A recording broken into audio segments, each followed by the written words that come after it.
ముందుగా ఆర్పి పట్నాయక్ గారికి నమస్కారం.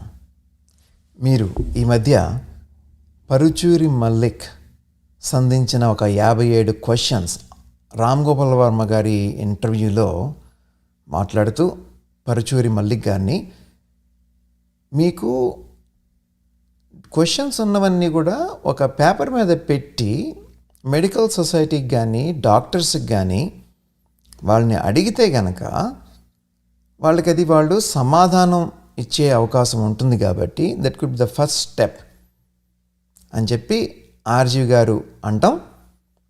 దానికి తగ్గట్టుగా పరుచూరి మల్లిక్ గారు ఆ క్వశ్చన్స్ అన్నీ రాయడం,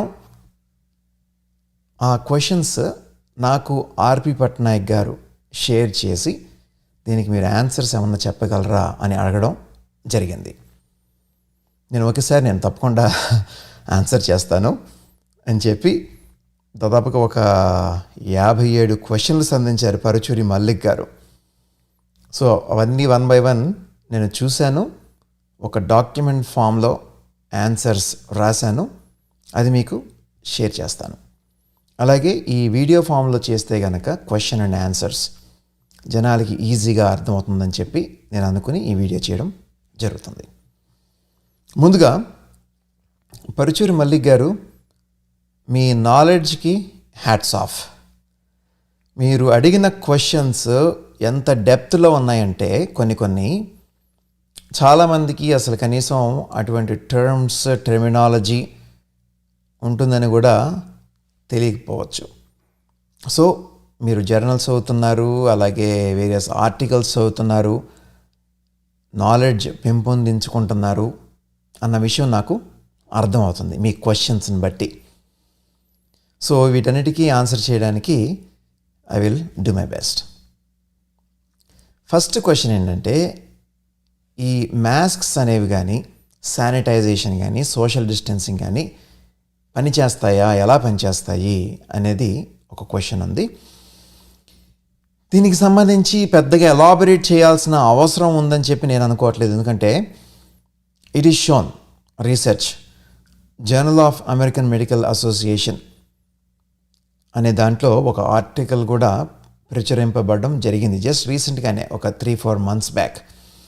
ఎఫికసీ ఆఫ్ మాస్క్స్ అని చెప్పి, at least it cuts down the risk by 50% and sometimes almost 70% ఈ ట్రాన్స్మిషన్ రాకుండా కోవిడ్ అనేది. ఆ ఆర్టికల్ నేను జత చేయడం జరిగింది డాక్యుమెంట్తో పాటు. ఎవరన్నా చదవాలనుకుంటే కనుక ఆర్టికల్ చదివితే ఈ క్వశ్చన్కి ఆన్సర్ లభిస్తుంది. సో ద నెక్స్ట్ క్వశ్చన్కి వెళ్ళిపోదాం మనం. ఏదన్నా మెడిసిన్ ఉందా అలోపతిలో ప్రీఎంప్టివ్గా ఇవ్వడానికి, అంటే ఈ కోవిడ్ రాకముందే ఇది ఇస్తే గనక మనకి ఏదన్నా హెల్ప్ అవుతుందా అనేది. అలోపతిలో అయితే గనక అటువంటి మెడికేషన్స్ ఏమీ లేవండి. కోవిడ్ రాకముందే అది ప్రివెంట్ చేయడానికంటూ మెడికేషన్స్ ఏమీ లేవు అలోపతిలో. కొంచెం న్యాచురోపతిలో కానీ హెర్బ్స్ కానీ చూసుకుంటే కనుక ఈ స్పైసెస్ ఇన్ జనరల్ మనకి ఇమ్యూన్ బూస్టర్స్ అవుతాయి. ఆ స్పైసెస్ యూస్ చేయడం వల్ల హెల్ప్ అవుతుంది. అది కూడా ఎక్కువ కాకుండా తగిన మోతాదులో వాడుకుంటే కనుక. అందులో నేను ఎక్స్పర్ట్ కాదు. దానికి మీరు డెఫినెట్గా ఒక ఆయుర్వేదం డాక్టర్నో లేకపోతే న్యాచురోపతి డాక్టర్నో చూసుకోవడం మంచిది. కాకపోతే ఈ కోవిడ్ వస్తుంది రాగానే ఇనీషియల్గా ఫస్ట్ 1 weekలో ట్రీట్మెంట్స్ ఏం చేయొచ్చు అని చెప్పి పరిశోధనలు జరుగుతూ ఉన్నాయి. ఇంకా కూడా మనం రెమ్డెసివిర్ అనుకున్నాం, కాకపోతే అది ఫస్ట్ వీక్లో ఇవ్వడానికి ఐవీ కాబట్టి ఇంట్లో ఉన్న వాళ్ళకి ఇవ్వడం కుదరదు. సో అలాగే సెకండ్ వీక్లో ఆ రెమ్డెసివిర్ ఇస్తే ఉపయోగం అంత గొప్పగా ఉండదు. ఈ విషయం మనందరికీ తెలుసు. ఇప్పుడు ఈ పరిస్థితుల్లో మోల్నుపిరవిర్ అని చెప్పి ఒక కొత్త మెడికేషన్ని స్టడీ చేస్తున్నారు. యాక్చువల్గా ఈ మెడికేషన్ ఒరిజినల్గా ఫ్లూ ట్రీట్ చేయడం కోసం అని చెప్పి క్రియేట్ చేశారు. దాదాపుగా ఒక 9 monthsగా దీని మీద రీసెర్చ్ జరుగుతుంది. ఇప్పుడు దాకా చూసిన రీసెర్చ్లో ఈ మోల్నుపిరవిర్ అనే మెడికేషన్కి యాంటీవైరల్ ఎఫెక్ట్స్ ఉన్నాయి. అది కోవిడ్ మీద కూడా పనిచేస్తుంది ఈ కోవిడ్ వైరల్ లోడ్ తగ్గిస్తుంది అని చెప్పి ప్రిలిమినరీ డేటా ఉంది. ఇంకా ఫేజ్ 3 ట్రయల్స్ పూర్తి కాలేదు. కాకపోతే ఇదేదో ప్రామిసింగ్గా ఉంది మెడికేషన్ అన్నట్టుగా ఉంది. అమెరికా వాళ్ళు కూడా ఈ మందుని చాలా పెద్ద ఎత్తున కొందాము అని చెప్పి ఒక డెసిషన్ తీసుకున్నారు. ఇప్పుడు ఈ ఫేజ్ 3 ట్రయల్స్ అయిపోయిన తర్వాత డెఫినెట్గా యూజ్ ఉంది అనేది ప్రూవ్ అయితే కనుక. అలాగే మన దేశంలో నాట్కో ఫార్మా వాళ్ళు కూడా ఈ మందుని పెద్ద ఎత్తున కొనుగోలు చేసి మన ఇండియాకి తీసుకొద్దామని చెప్పి కూడా చూస్తున్నారు. సో ఈ మెడికేషన్ కొంచెం ప్రామిసింగ్గా ఉంటుందేమో అని అనిపిస్తుంది. కాకపోతే we do not have full data. Hopefully it will be available soon for all of us. ఒక మంచి విషయం ఏంటంటే ఈ మెడికేషన్కి సంబంధించి ఇది నోటి ద్వారా తీసుకోవచ్చు, ఓరల్లీ. అలాగే కాస్ట్ కూడా 30 రూపీస్ పర్ ట్యాబ్లెట్ అన్నట్టుగా నాట్కో ఫార్మా వాళ్ళు చెప్తున్నారు. అలా అనుకుంటే మనకి ఖర్చు పెద్దగా అవ్వదు. ఒక 200-300 రూపాయలు ఖర్చు పెట్టుకుంటే 5 రోజులకి సంబంధించిన మెడికేషన్ మన దగ్గర వచ్చేస్తుంది. కాబట్టి బహుశా ఈ బ్లాక్ మార్కెట్లు రేట్లు బాగా పెంచేయడాలు ఇలాంటివన్నీ జరగకుండా ఉంటే బాగుంటుందని చెప్పి నేను అనుకుంటున్నాను. మూడో question, what is your exact prescription for home isolated patients అన్నారు. అంటే ఇదంతా కూడా ఒక ఏజ్ని బట్టి, రిస్క్ ఫ్యాక్టర్స్ని బట్టి ఆధారపడి ఉంటుంది. మనం చూసుకుంటే కనుక most young people they recover. Even little middle age and old people who do not really have any severe diseases, who do not have diabetes, hypertension, kidney disease, congestive heart failure, ఇవన్నీ లేని వాళ్ళు most of them recover. 80 to 85% will only have mild disease. ఏవో కొంచెం జ్వరం, లేదంటే కొంచెం దగ్గు, smell పోయింది, ఇలాంటివన్నీ వస్తాయి. వచ్చి సెకండ్ వీక్ కల్లా తగ్గిపోతాయి. ఇంకొక 10% పీపుల్కి మోడరేట్ డిసీజ్ అంటాం. అది ఏంటంటే కొంచెం జ్వరాలు పెరిగినాయి, దగ్గు కూడా పెరిగింది, ఆయాసం మొదలైనట్టుందే, కొంచెం ఆక్సిజన్ లెవెల్స్ స్లైట్గా తగ్గినాయి 95% కన్నా, కానీ 90 పైనే ఉన్నాయి. ఇలాంటి కేటగిరీ వీళ్ళకి ఏం చేయాలంటే కనుక ఇంట్లోనే ట్రీట్మెంట్ చేసుకోవచ్చు. Steroid 6 mg for 10 days use చేసుకుంటే కనుక ఆ ఇన్ఫ్లమేటరీ ఫేజ్ ఉంటుంది చూసారా, అది తగ్గించుకుని ఈ సైటోకైన్ స్టార్మ్కి వెళ్లకుండా ప్రివెంట్ చేసుకోవచ్చు. కాకపోతే స్టెరాయిడ్స్ ఎక్కువగా వాడకూడదు, జాగ్రత్తగా వాడాలి. ఎక్కువ రోజులు వాడకూడదు, ఎక్కువ డోసు వాడకూడదు. ఇది చూసుకుంటే కనుక ఈ 10% కూడా ఇంప్రూవ్ అవుతారు ఇంట్లోనే. అంటే దాదాపుగా 95% of people can be taken care of at home. అలాగే స్టెరాయిడ్స్ ఫస్ట్ వీక్లో వాడడం మంచిది కాదు. సెకండ్ వీక్లో ఇన్ఫ్లమేషన్ పెరిగినప్పుడు అటువంటి దాఖలాలు ఏమన్నా ఉంటే, అంటే ఒక సిఆర్పి >20 ఉన్నా, లేకపోతే ఆయాసం మొదలైన ఇలా కొన్ని పారామీటర్స్ ఉంటాయి, అవన్నీ చూసుకొని ట్రీట్మెంట్ చేసుకుంటే కనుక హోమ్ ఐసోలేషన్ తోటి ఈజీగా ఇంట్లోనే ట్రీట్ చేసుకోవచ్చు. ఒక 5% పీపుల్ మాత్రం ఏం చేసినా ఎలా చేసినా they continue to get worse. హాస్పిటల్కి వెళ్ళాల్సి ఉంటుంది. ఆక్సిజన్ సాచురేషన్ 90 కన్నా కిందకి పడిపోతాయి. అలాగే దగ్గు, ఆయాసం ఇవన్నీ బాగా పెరిగిపోతాయి. సో హాస్పిటల్కి వెళ్ళి అక్కడ కూడా మెయిన్ స్టే స్టెరాయిడ్స్. మనకి ఒక ట్రయల్ జరిగింది యూకేలో స్టెరాయిడ్స్ మీద, చాలా పెద్ద ట్రయల్, రికవరీ ట్రయల్ అని చెప్పి. అందులో ఇన్ఫ్లమేషన్ బాగా ఉన్న వాళ్ళకి స్టెరాయిడ్స్ కనుక ఎర్లీగా స్టార్ట్ చేసుకుంటే మార్టాలిటీ ఈజ్ రెడ్యూస్డ్ బై 77% అని చెప్పి తేలింది. So steroids are the main stay of treatment for COVID when the disease is severe. అందులో డౌట్ లేదు. కాకపోతే ఎవరికి ఇవ్వాలనేది జాగ్రత్తగా చూసుకోవాలి. That is the most important thing. 4వ question, are you following DGHS, IMA, ICMR, AIMS and WHO guidelines or are you following your own guidelines? If so, please detail and explain your guidelines. I think ఈ question ఇండియాలో ఉన్న డాక్టర్స్కి మీరు వేస్తున్నారని చెప్పి అర్థమవుతుంది. So ఎవరికి వాళ్ళు ఇది సమాధానం చెప్పాల్సి ఉంటుంది. నాకు సంబంధించినంత వరకు ఇందాక మీరు చూశారు కదా, నేను ఇచ్చిన guideline mild disease, moderate disease, severe disease, ఎప్పుడు స్టెరాయిడ్ స్టార్ట్ చేయాలి, ఎప్పుడు స్టెరాయిడ్ స్టార్ట్ చేయకూడదు, ఎప్పుడు రెమ్డెసివిర్ ఇవ్వచ్చు, ఎప్పుడు ఇవ్వకూడదు, ఇదంతా కూడా ఆ గైడ్లైన్ ప్రకారం వెళ్ళిపోతున్నాను నేను. మాకెక్కడ చాలా క్లియర్గా ఉంది, సిడిసి నుండి కానీ మా లోకల్ ఇన్స్టిట్యూషన్స్ దగ్గర నుండి కానీ. ఇండియాలో సెకండ్ వేవ్లో కొంచెం కన్ఫ్యూజన్ నెలకొన్న విషయం వాస్తవం. అనవసరంగా ఐవర్మెక్టిన్, డాక్సీసైక్లిన్, హైడ్రాక్సిక్లోరోక్విన్ ఇటువంటి మందులన్నీ చాలా వాడడం జరిగింది. అవన్నీ అవసరం లేదనేది నా రికమెండేషన్. అలాగే ప్లాస్మా థెరపీ కూడా ఇనీషియల్గా చాలా హైప్ వచ్చినా అమ్మో పనిచేస్తుందేమో యూస్ చేద్దామని చెప్పి తర్వాత రీసెర్చ్లో తేలింది ఏంటంటే plasma therapy is not really that helpful. కొంచెం బెనిఫిట్ ఉందేమో కానీ దాని గురించి కంగారు పడిపోయి డబ్బులు బాగా ఖర్చు పెట్టుకుని ఎనర్జీ వేస్ట్ చేసుకుని టైం వేస్ట్ చేసుకుని అంత అవసరం లేదు ప్లాస్మా థెరపీ గురించి. అలాగే టోసిలిజుమాబ్ అనే మెడికేషన్ కూడా ఇనీషియల్గా అందరూ కూడా చాలా బాగా పనిచేస్తుందేమో అని అనుకున్నారు. ఎస్, కొంచెం వరకు పనిచేస్తుంది. బట్ ట్రయల్స్లో తేలింది ఏంటంటే, లేటెస్ట్ ట్రయల్స్ లాస్ట్ 2-3 monthsలో వచ్చిన ట్రయల్స్లో తేలింది ఏంటంటే బెనిఫిట్ ఉంది కానీ ఇదేమీ అంత లైఫ్ సేవింగ్ మెడికేషన్ ఏం కాదు. Steroids are still the main stay of treatment. దొరికితే వచ్చి టోసిలిజుమాబ్ తప్పలేదు, కానీ దాని గురించి లక్షలు ఖర్చు పెట్టాల్సిన అవసరం ఉందని చెప్పి నేను అనుకోవట్లేదు. 5th question, antibiotics are being prescribed in COVID. నార్మల్గా అది మనం బ్యాక్టీరియల్ ఇన్ఫెక్షన్స్ మాత్రమే యూజ్ చేస్తాం. ఎందుకు ఇలా జరుగుతుంది? కోవిడ్లో ఎందుకు ఇస్తున్నారు? యాంటీబయాటిక్స్ కోవిడ్లో ఇవ్వడాన్ని నేను కండెమ్ చేస్తున్నాను. ఎందుకంటే అవసరం లేదు.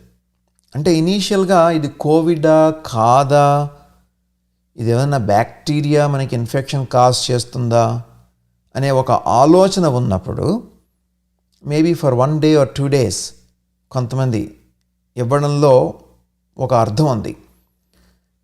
అలా కాకుండా కోవిడ్ పాజిటివ్ వచ్చిందని తెలిసి ఇది కోవిడ్ వల్లే అని నిర్ధారణ అయిన తర్వాత యాంటీబయాటిక్స్ కంటిన్యూ చేయడంలో ఎటువంటి అర్థం లేదు. So hopefully no one uses antibiotics for COVID treatment. అన్నెసెసరీగా ఏ మెడికేషన్ ఇచ్చినా సరే మన బాడీ సైడ్ ఎఫెక్ట్స్ వస్తాయి. మన బాడీలో ఏదన్నా ప్రాబ్లం ఉన్నప్పుడు, ఒక డిసీజ్ ఉన్నప్పుడు దానికి స్పెసిఫిక్గా ఒక మందు ఇస్తే చక్కగా పనిచేస్తుంది. ఏమీ లేకుండా ఆ మందులు కనుక మనం తీసుకుంటే they will cause side effects.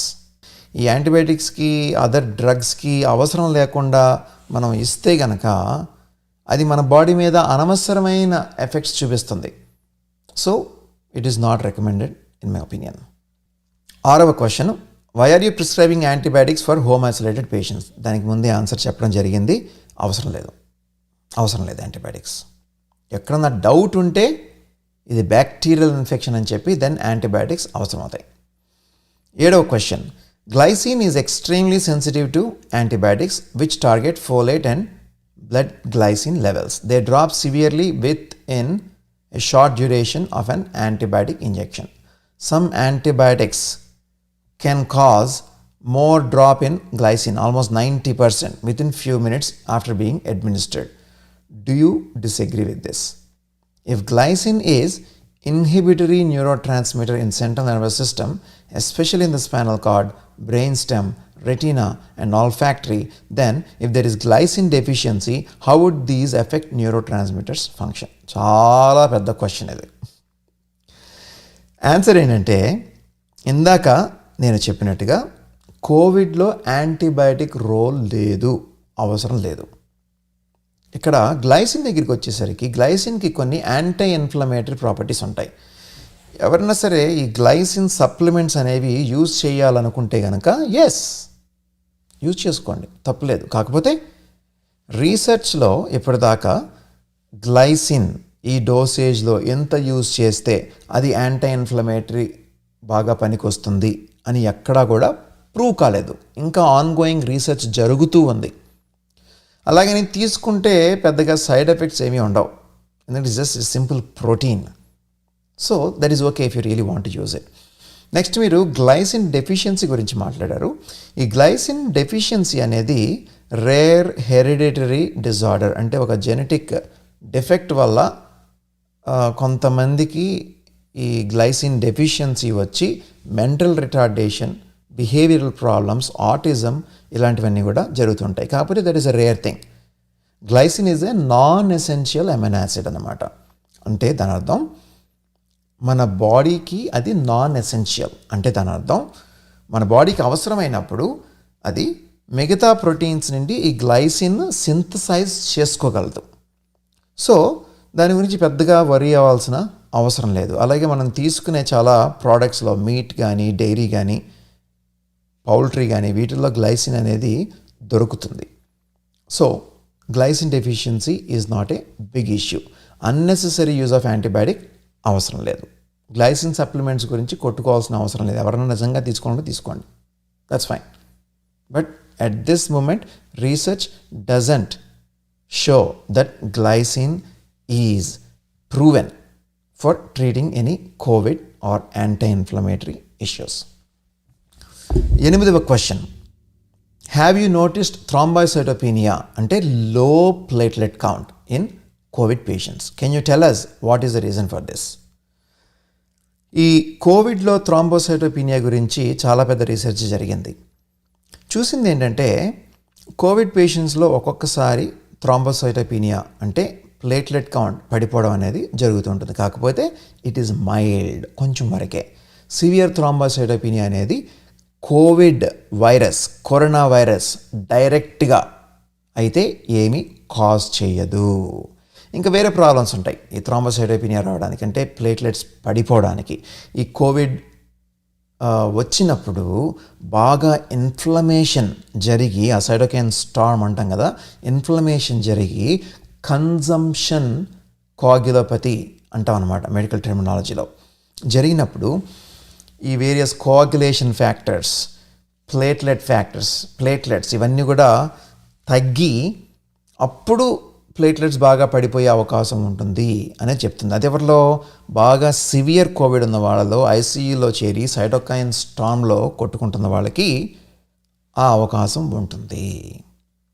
That is a completely different ball game. But in general most people with COVID they have no thrombocytopenia, and if they do have anything it is only mild and that is not of concern. 9వ question, do you think there is any effect of antibiotics on platelets? Do you think there is any effect of antibiotics on platelets? Antibiotics, especially పెనిసిలిన్కి సంబంధించినవి, cephalosporins అంటాం, దానికి సంబంధించిన antibiotics, బ్యాక్ట్రిమ్, sulphur drugs కొంచెం platelet counts తగ్గేటట్టుగా చేసేందుకు ఆస్కారం ఉంటుంది. యూజువల్గా ఇది కాజ్ చేసినప్పుడు మైల్డ్గానే ఉంటుంది. Are there instances where these antibiotics cause severe thrombocytopenia, అంటే సివియర్గా ప్లేట్లెట్ కౌంట్ పడిపోవడం అనేది జరుగుతుందా యాంటీబయాటిక్స్ వల్ల అంటే there are rare instances that this can happen, but that is not very common. ఇందాక అనుకున్నట్టు antibiotics cause only mild thrombocytopenia. So అందు గురించి ఎక్కువగా వరి అవ్వాల్సిన లేదు. నేను నా కెరియర్లో ఇప్పటికీ టెన్స్ ఆఫ్ థౌజండ్స్ ఆఫ్ పేషెంట్స్ని చూసుంటాను, దాదాపుగా ఒక 15 to 20 years నా కెరియర్లో. యాంటీబయాటిక్స్ వల్ల సివియర్ థ్రాంబోసైటోపీనియా నేను చూసింది ఇప్పటిదాకా ఒక 2-3 కేసులు మాత్రమే. అంటే మీకు అర్థమవుతుంది ఎంత రేరో యాంటీబయాటిక్స్ వల్ల సివియర్ థ్రాంబోసైటోపీనియా అనేది. యాంటీబయాటిక్స్ వల్ల ఎంతో కొంత ప్లేట్లెట్ కౌంట్ మైల్డ్గా తగ్గడం అనేది అడపా జరుగుతూ ఉంటుంది. It is not a big deal. Okay, 10వ క్వశ్చన్ ఏంటంటే, what have you studied about drug induced thrombocytopenia, అంటే డ్రగ్స్ వల్ల వచ్చే లో ప్లేట్లెట్ కౌంట్ గురించి మీకేం తెలుసు అని చెప్పి అడుగుతున్నారు. ఇప్పుడు డ్రగ్స్ తీసుకుంటే ఆ డ్రగ్స్లో యాంటీబయాటిక్ అనేది ఒక రకమైన డ్రగ్. యాంటీబయాటిక్ వల్ల ఈ ప్లేట్లెట్ కౌంట్ బాగా పడిపోవడం అనేది రేర్ అని చెప్పి మనం ఇంతకుముందే మాట్లాడుకున్నాం. కానీ there are other drugs that can cause severe thrombocytopenia. ఇందులో ముందు ఉన్నవి ఏంటంటే ఈ కీమోథెరపీకి యూజ్ చేసే డ్రగ్స్ ఉంటాయి. అది మన బోన్ మ్యారో మీద ఎఫెక్ట్ చూపించి ప్లేట్లెట్ ప్రొడక్షన్ అనేది తగ్గించి మనకి లో ప్లేట్లెట్ కౌంట్ థ్రాంబోసైటోపీనియా కాజ్ చేస్తుంది. అటువంటి వాళ్ళల్లో బాగా పడిపోయినప్పుడు, అంటే ఒక 20,000 కన్నా ప్లేట్లెట్స్ పడిపోయినప్పుడు, లేదా 10,000 ఎస్పెషల్లీ కన్నా పడిపోయినప్పుడు వాళ్ళలో బ్లీడింగ్ అనేది జరిగేందుకు ఆస్కారం ఉంటుంది. అలాగే స్కిన్లో కూడా పిటీకియా అంటాం అనమాట.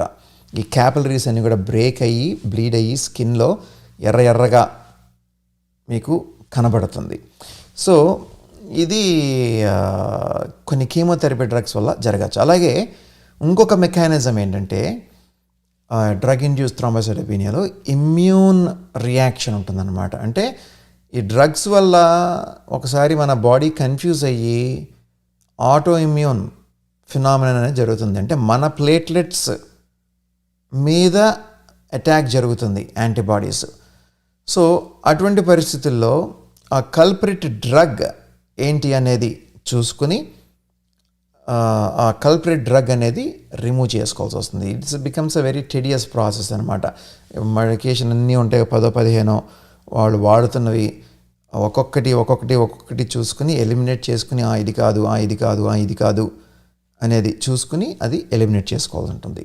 సో డ్రగ్ ఇండ్యూస్డ్ థ్రాంబోసైటోపీనియా అంటే non antibiotic drug induced thrombocytopenia అనేది నాట్ దట్ అన్కామన్, జరుగుతూ ఉంటుంది. ఇది కాకుండా డ్రగ్స్లోనే ఒక వెరీ స్పెసిఫిక్ డ్రగ్ ఉంది, హెపరిన్ అని చెప్పి. ఈ హెపరిన్ అనేది జనరల్గా హాస్పిటల్లో అడ్మిట్ అయిన వాళ్ళకి క్లాట్స్ ఫామ్ కాకుండా ప్రివెంటేటివ్గా హెపరిన్ అనేది ఇస్తూ ఉంటాం. ప్రస్తుతం ఉన్న కోవిడ్ సిచ్యువేషన్లో చాలామంది హాస్పిటల్లో అడ్మిట్ అవుతున్నారు. And COVID can cause increased risk of clots కదా. అందువలన అది ప్రివెంట్ చేయడానికి అని చెప్పి హెపరిన్ అనేది ఇవ్వడం జరుగుతుంది. మోస్ట్ ఆఫ్ ది కేసెస్లో ఈ హెపరిన్ అనేది చాలా యూస్ఫుల్ డ్రగ్.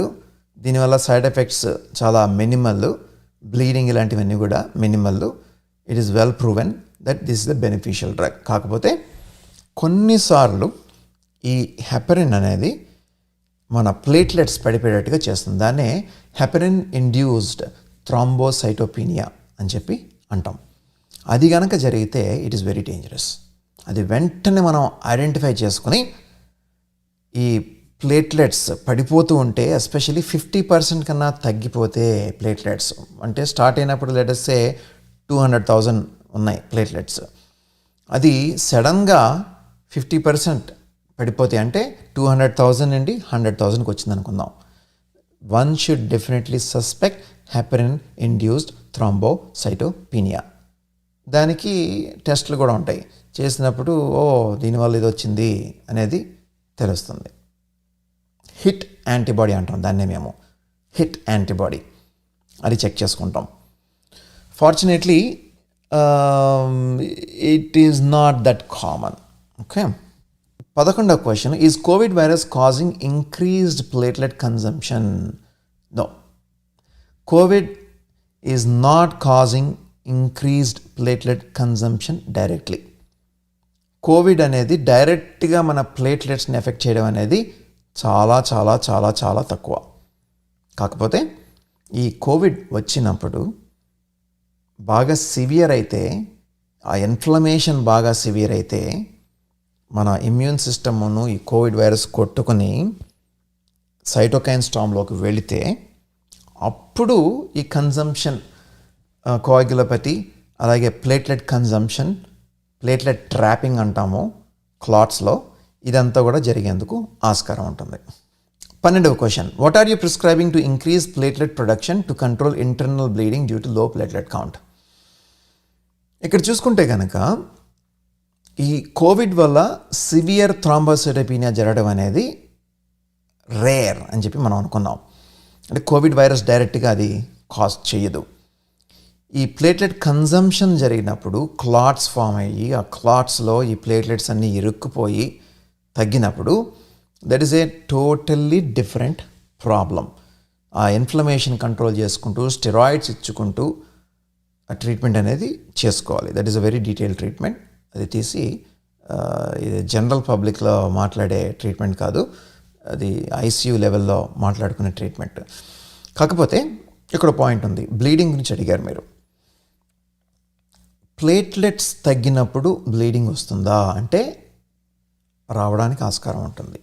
కాకపోతే మన బాడీలో ఒక గొప్ప విషయం ఏంటంటే బోల్డంత రిజర్వ్ మన బాడీకి ఉంది. నార్మల్ ప్లేట్లెట్ కౌంట్ ఏంటంటే 150,000 నుండి 450,000. That is our normal platelet count. 150,000 కన్నా తగ్గినా చాలామందిలో బ్లీడింగ్ రాదు. బ్లీడింగ్ ఎప్పుడు వస్తుందంటే when your platelet count drops below 20,000. ఇంకా స్పెసిఫిక్గా చెప్పాలంటే 10,000 కన్నా తగ్గినప్పుడు అప్పుడు బ్లీడింగ్ వచ్చేందుకు ఆస్కారం ఉంటుంది. అప్పుడు కూడా పెద్దగా బ్లీడింగ్ లేకుండా బయట పడిన వాళ్ళు చాలామంది నేను చూశాను. ఓకే, సో దాని గురించి మీరు వరీ కాకండి బ్లీడింగ్ గురించి. దానికి ఈ కోవిడ్ సిచ్యువేషన్లో this is not a major problem. I want you to understand it. If it really comes to that point where అది బాగా ప్లేట్లెట్స్ పడిపోయే బ్లీడింగ్ అంటే అది ఐసీయూ లెవెల్ ట్రీట్మెంట్. ఆ టైంలో ప్లేట్లెట్ ట్రాన్స్ఫ్యూజన్స్ అని చేస్తారు. అలాగే ఇది ఎందుకు ఇలా జరుగుతుందనేది చూసుకోవాలి. అది హెపరిన్ ఇండ్యూస్ థ్రాంబోసైటోపెనియా వల్ల జరుగుతుందా, లేకపోతే ఈ కోవిడ్ ఇన్ఫ్లమేటరీ సిండ్రోమ్ వల్ల వచ్చి డిఐసి అని డెవలప్ అవుతుందన్నమాట, డిస్సెమినేటెడ్ ఇంట్రావాస్కులర్ కోయాగులేషన్ అని చెప్పి జరుగుతుంది. దానివల్ల జరుగుతుందా, లేకపోతే వేరే డ్రగ్స్ వల్ల ఇమ్యూన్ థ్రాంబోసైటోపెనియా జరిగిందా, ఇటువంటివన్నీ చూసుకుని అప్పుడు దానికి ట్రీట్మెంట్ స్పెసిఫిక్గా చేసుకోవాలి. 13th క్వశ్చన్ ఏంటంటే are blood thinners depleting platelets? ఇందాక మనం అనుకున్నట్టుగా హెపరిన్ ఇండ్యూస్ థ్రాంబోసైటోపెనియా కాజ్ చేసి ప్లేట్లెట్స్ తగ్గేందుకు కారణం కావచ్చు, దో అన్కామన్లీ. ఇంకా ఎలెక్విస్, వార్ఫెరిన్ ఆర్ కుమిడిన్ ఇలాంటివన్నీ కూడా they usually do not cause any platelet related problems. ఇంకా ఆస్పిరిన్, ప్లావిక్స్ ఇటువంటి బ్లడ్ థిన్నర్స్ తీసుకుంటే కనుక ప్లేట్లెట్ ఫంక్షన్ మీద అవి ఎఫెక్ట్ చూపిస్తాయి, కానీ ప్లేట్లెట్ కౌంట్ పడిపోయేటట్టుగా వాటి ఎఫెక్ట్ ఉండదు. Hope this answers your question. 14th question ఏంటంటే please tell us about the relationship between RT-PCR CT value అంటే viral load and disease severity. ఈ రెండిటికి డెఫినెట్గా కోరిలేషన్ ఉండాలని లేదు. మనం ఏమనుకుంటాం, అమ్మో వైరల్ లోడ్ బాగా పెరిగిపోయింది కాబట్టి వీటికి బాగా సివియర్ డిసీజ్ వచ్చేస్తుంది అని అనుకుంటాం మనం జనరల్గా. కానీ రీసెర్చ్ షోస్ దట్ ఈ రెండిటికి కోరిలేషన్ ఉండాలని రూల్ లేదు. వైరల్ లోడ్ బాగా పెరిగితే సివియరిటీ రావడానికి ఆస్కారం ఉంటుందా? ఉంటుంది, కానీ డెఫినెట్గా వస్తుందా? లేదు. ఎందుకంటే ఇక్కడ కోవిడ్ అనే డిసీజ్లో ఈ వైరస్ మల్టిప్లికేషన్ కొంతవరకు మనకి ప్రాబ్లం కాజ్ చేస్తున్నా అసలు ప్రాబ్లం అంతా కూడా ఈ వైరస్ మన ఇమ్యూన్ సిస్టమ్ ఎలా ఇంటరాక్ట్ అవుతున్నాయి, మన ఇమ్యూన్ సిస్టమ్ కొంచెం ఎక్కువగా రియాక్ట్ అయిపోతుందా అవసరమైన దానికన్నా అనే దాని మీద డిపెండ్ అవుతుంది. సో అండ్ అది we can tell viral load ఎక్కువన్నా జరగచ్చు, తక్కువన్నా జరగచ్చు. It depends on the host immune response అనమాట. 15th question why are you not prescribing any replication inhibitors to control the virus load in home isolation during the first week of infection? ఎందుకంటేనండి ప్రస్తుతం there is no evidence that any specific medication works for this. ఈ remdesivir ఒకటి ఉంది, అదేమో ఇంట్లో ఇచ్చేందుకు వీలవ్వదు, ఎందుకంటే IV ద్వారా ఇవ్వాలి. అలాగే వచ్చిన ప్రతి వాళ్ళకి రెమ్డెసివిర్ అనేది ఇవ్వాలనుకుంటే కనుక మనకి సరిపోదు, ఎనఫ్ డోసెస్ లేవు. ఆల్రెడీ బ్లాక్ మార్కెట్ చాలా వెచ్చలవిడిగా ఉంది కాబట్టి I don't think it has any role. Hopefully రేపొద్దున మనం అనుకున్నాం కదా, ఈ మోల్నుపిరవిర్ అనే మెడికేషన్ కనుక మనకి అవైలబుల్ అయితే I think that will be helpful to some extent. 16th question ఏంటంటే why are hydroxychloroquine and azithromycin are being continued to be prescribed in India even after the trials show that there is no real benefit and there is QT prolongation? My answer is they shouldn't be. Especially ఈ azithromycin can cause QT prolongation, hydroxychloroquine can cause QT prolongation. QT prolongation జరిగినప్పుడు మనకి ఒక heart problem వస్తుంది, టార్సెట్ డిపాయింటస్ అంటాం అనమాట, ventricular ఎరిథమియా అంటాం. Heart కొంచెం గజిబిజిగా ఎక్కువగా కొట్టేసుకుని it can go into shock అనమాట. సో ఈ క్యూటీ ప్రొలాంగేషన్ అనేది జాగ్రత్తగా గమనించుకోవాల్సిన విషయం. అందువలన ఈ 2 మెడికేషన్స్ కలిపి ఇవ్వడం అంతగా మంచిది కాదు. దీని గురించి చాలా డీటెయిల్స్ ఉన్నాయి. హైడ్రాక్సిక్లోరోక్విన్ మెకానిజం ఏంటి క్యూటీ ప్రొలాంగేషన్ కాజ్ చేయడానికి, that is different from azithromycin, how it causes QT prolongation అనే మెకానిజము. ఈ 2 కల్పించినా కూడా పెద్దగా ఇంటరాక్షన్ ఉండదు అనేది కూడా ఒక రీసెర్చ్ స్టడీలో తేలింది. బట్ ఆల్ దోస్ డీటెయిల్స్ తీసి పక్కన పెడితే ఈ మెడికేషన్స్ 2 కూడా ప్రూవెన్ కాదు, నో నీడ్ టు గివ్. 17వ question, why are you prescribing emergency approval drug to a home isolation patient question అడిగారు. ఏ డ్రగ్గో చెప్పలేదు. సో అది క్లారిఫై చేస్తే కనుక అది ఆన్సర్ చేయొచ్చు. 18th question, why is favipiravir still being continued? Why do you feel it is being used? No role for this medication అండి, favipiravir. So no need to use. మన ఇండియాలో చాలామంది యూస్ చేశారన్న విషయం నేను గమనించాను. 9 ట్యాబ్లెట్లు వేసుకుని రోజుకి ఎన్నిసార్లు, సో ఇట్స్ బోల్డ్ అనే ట్యాబ్లెట్లు మింగి జనాలు సిక్కైపోతున్నారు. It is not needed. 19వ క్వశ్చన్ కూడా ఈ ఫావిపిరవిర్ గురించే. జపాన్ ఇంకా యాక్చువల్గా అది అప్రూవ్ చేయలేదు, మరి మన ఇండియాలో ఎందుకు ఇస్తున్నారని చెప్పి again the answer is no need. Research has not proven that this is helpful for COVID. 20th question కూడా అదే, why favipiravir approved in India అనేది. Again the answer is no need. ఇక్కడ ఏమవుతుందంటేనండి, ఈ ఫావిపిరవిర్ అనేది దాదాపుగా సంవత్సరం క్రితం ఈ కోవిడ్ వచ్చిన కొత్తల్లో జనాలకి ఏం చేయాలో అర్థం కాక ఏదో ఒకటి ఇవ్వాలి, ఆ ప్యానిక్, ఆ భయం, ఒక హోప్, ఏదైనా ఇది వస్తే ఇంప్రూవ్ అవుతుందేమో, ఇటువంటివన్నీ పెట్టుకుని చాలా ట్రీట్మెంట్స్ ఆ టైంలో మొదలవడం జరిగింది. కాకపోతే అవి తర్వాత సరిగ్గా డిస్కంటిన్యూ అవ్వలేదు. దీనికి రెగ్యులేటరీ బాడీస్ చాలా జాగ్రత్తగా స్టెప్స్ తీసుకోవాలని చెప్పి నా విజ్ఞప్తి. 21st క్వశ్చన్ ఏంటంటే, why did L&J hospital in Delhi stop prescribing favipiravir? తెలీదు, వాళ్ళని అడగాలి మీరు. 22nd క్వశ్చన్ ఏంటంటే, why are you still prescribing favipiravir even after ICMR and DGHS removed it from protocol? Again, those people who are using it, they should stop using it. That's my recommendation. 23rd question ఏంటంటే, while giving plasma therapy, are you matching patient and donor blood group or patient and donor variant also? Please give reasons. Simple answer, plasma therapy is not anymore recommended. It is not really proven to be that helpful. So దాని గురించి మనం పెద్దగా వరి అవ్వక్కర్లేదని చెప్పి నేను అనుకుంటున్నాను. 24th కూడా plasma therapy గురించే క్వశ్చన్ ఉంది. Answer is the same, it is not needed. So 25th question ఏంటంటే, is this cocktail antibody therapy helpful in delta plus variant? ఇక్కడ డెల్టా ప్లస్ వేరియంట్లో ఒక కొత్త మ్యూటేషన్ ఉంది, అది K417N అని చెప్పి అంటాము. దానివల్ల ఈ వైరస్కి ఈ యాంటీబాడీ రెసిస్టెన్స్ వచ్చింది అనేది కొంచెం వరకు రీసెర్చ్లో ప్రూవ్ అయింది. ఇప్పుడు యూజ్ చేస్తున్న మన కాక్టైల్ యాంటీబాడీ రోషే వాళ్ళు క్రియేట్ చేసినది.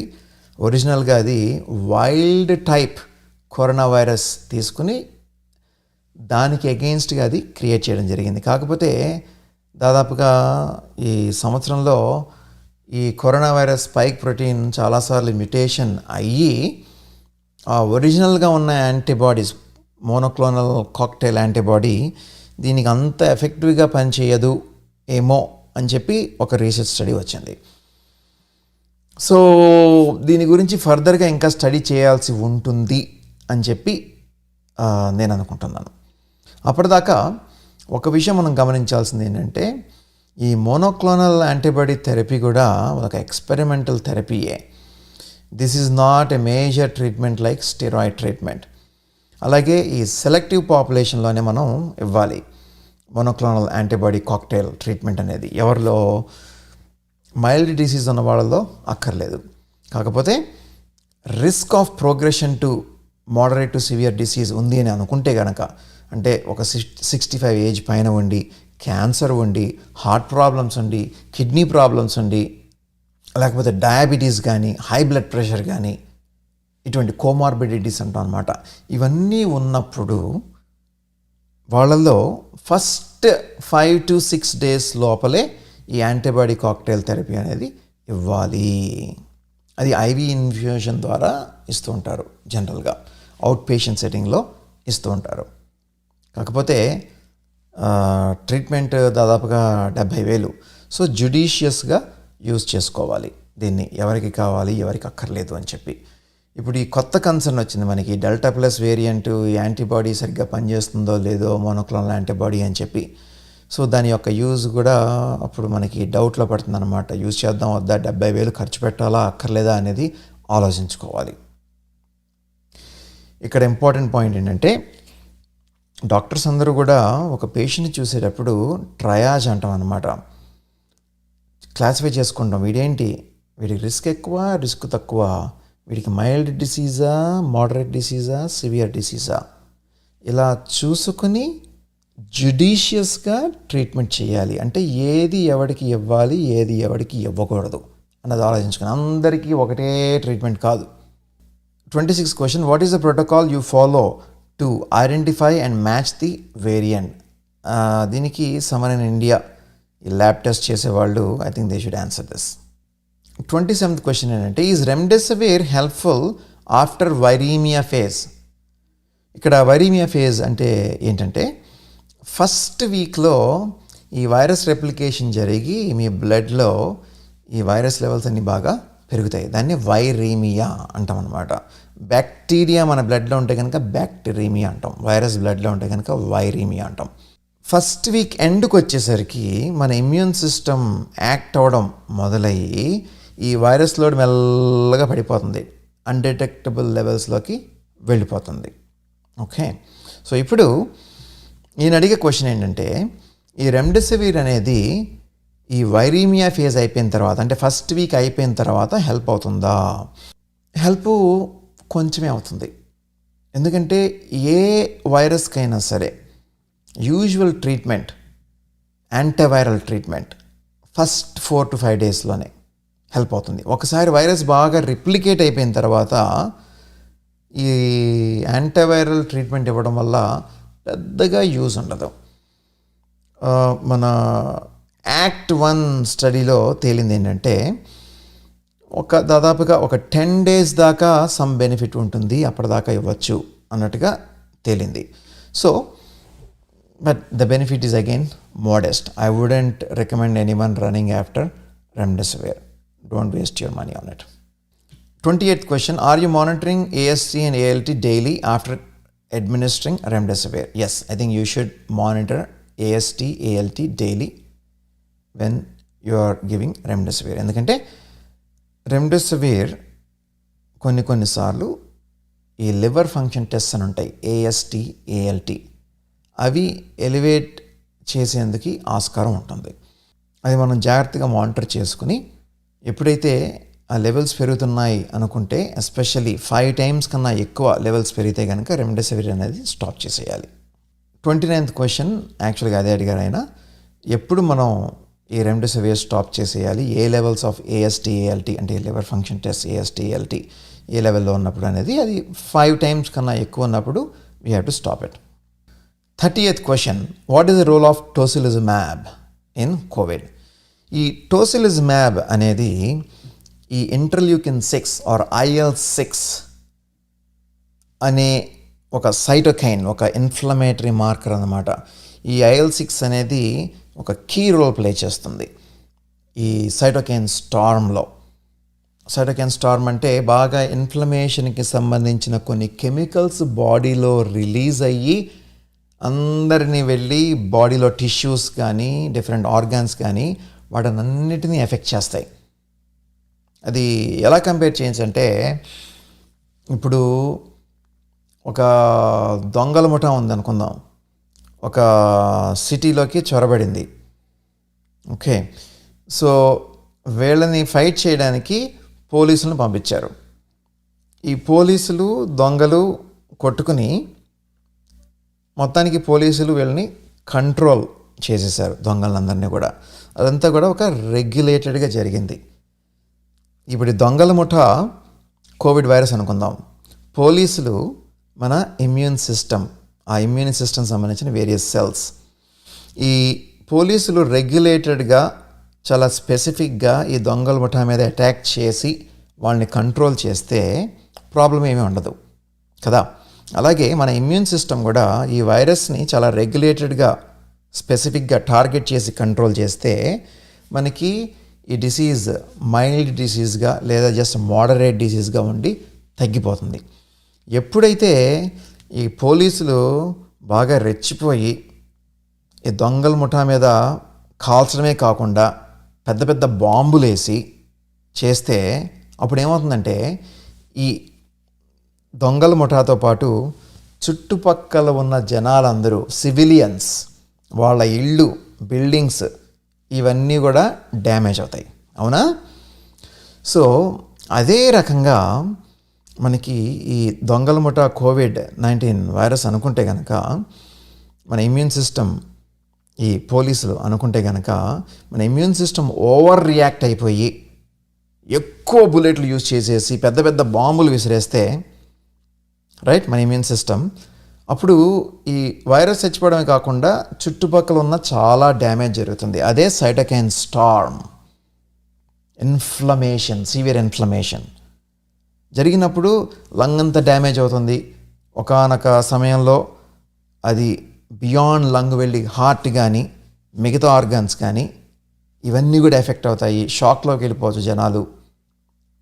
సో అటువంటి సైటోకైన్ స్టార్మ్ జరిగినప్పుడు మనం ఇందాక ఒక మెయిన్ ట్రీట్మెంట్ స్టెరాయిడ్స్ అనుకుందాము. స్టెరాయిడ్స్తో పాటు IL-6 యాంటీబాడీస్ అని అంటాం అనమాట. IL-6 రిసెప్టర్ యాంటీబాడీస్ స్పెసిఫిక్గా చెప్పాలనుకుంటే కనుక ఈ టోసిలిజుమాబ్ అనేది అది వెళ్ళి చెక్ పెడుతుంది అనమాట.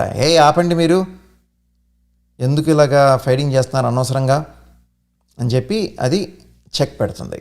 సో దానికి ఈ టోసిలిజుమాబ్ అనేది యూజ్ చేయడం రీసెర్చ్లో చూసాము. కొంచెం వరకు బెనిఫిట్ ఉంటుంది. అది కూడా ఎర్లీ స్టేజెస్లో ఇవ్వాలి. సైటోకైన్ స్టార్మ్ స్టార్ట్ అయిన ఎర్లీ స్టేజెస్లో.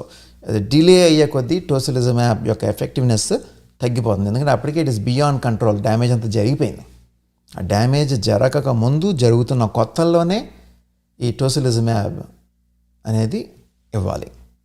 నెక్స్ట్ క్వశ్చన్ అడుగుతున్నారు మల్లిక్ గారు, what is the minimum value of IL-6 to start tocilizumab in Covid?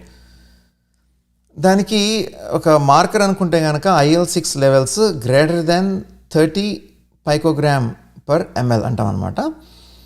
అది ఉన్నప్పుడు దెన్ టోసిలిజుమాబ్ ఇవ్వచ్చు. But I would also recommend you have to make the decision క్లినికల్గా patient ఎలా ఉన్నాడు అనేది చూసుకొని you have to make a decision. 32nd question, what is the role of steroids in COVID treatment? ఇందాక మనం డీటెయిల్గా మాట్లాడాము స్టెరాయిడ్స్ గురించి, మళ్ళీ ఇంకొకసారి చెప్తాను.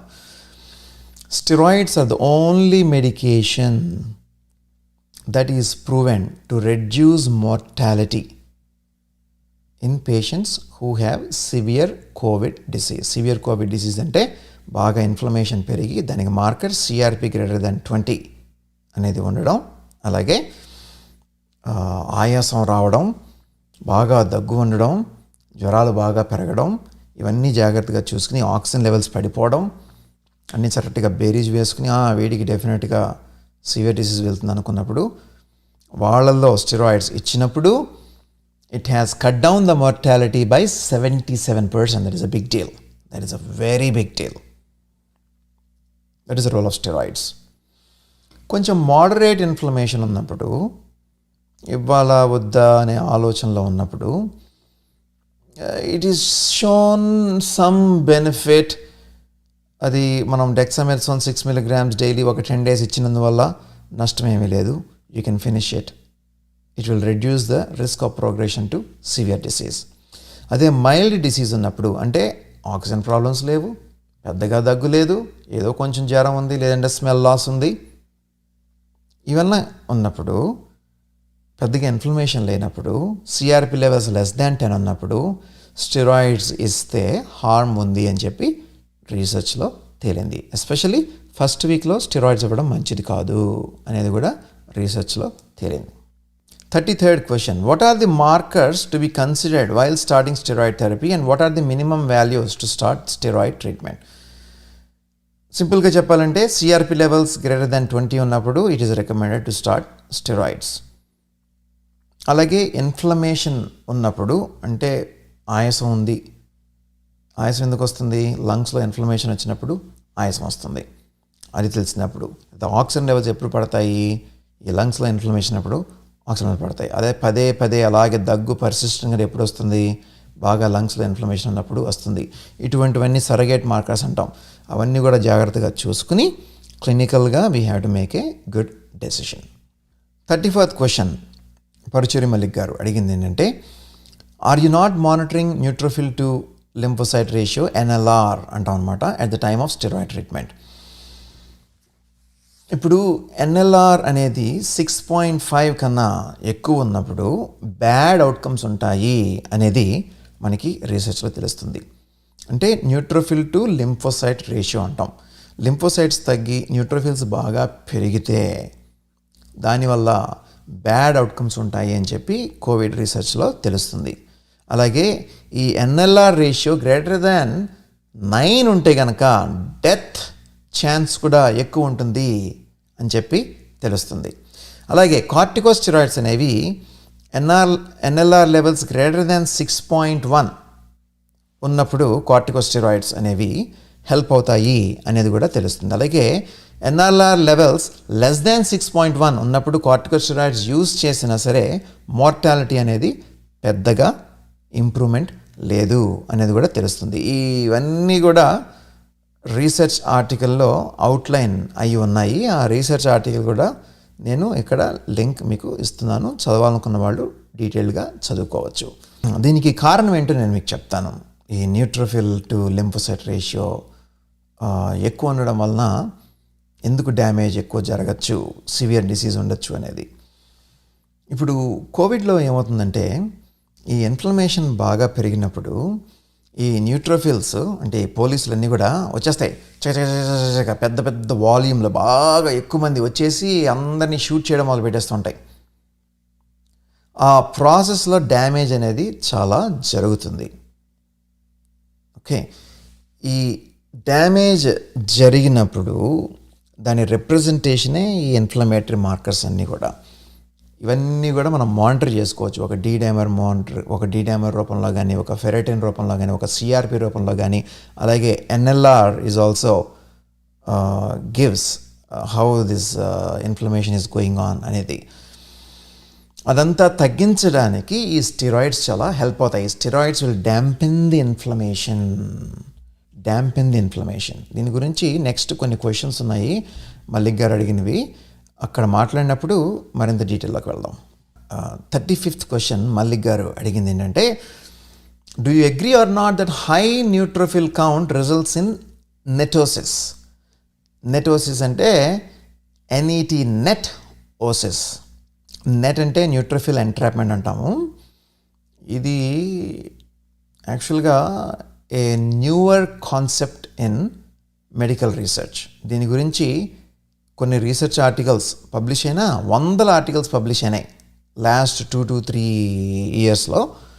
మరిన్ని ఆర్టికల్స్ పబ్లిష్ అవుతున్నాయి దీని గురించి. ఇంకా సైన్స్ కూడా నేర్చుకుంటుంది ఇదేంటి నెట్ ఓసిస్ అనేది ఏంటి అనేది. సింపుల్గా చెప్పాలంటే కొన్ని కండిషన్స్లో కోవిడ్ లాంటిది కానీ వేరేదైనా కానీ ఇన్ఫ్లమేషన్ జరిగినప్పుడు ఈ న్యూట్రోఫిల్స్ అన్నీ కూడా వచ్చేస్తాయి. న్యూట్రోఫిల్స్ అనేది ఫస్ట్ లైన్ డిఫెన్స్ అన్నమాట, first line policemen.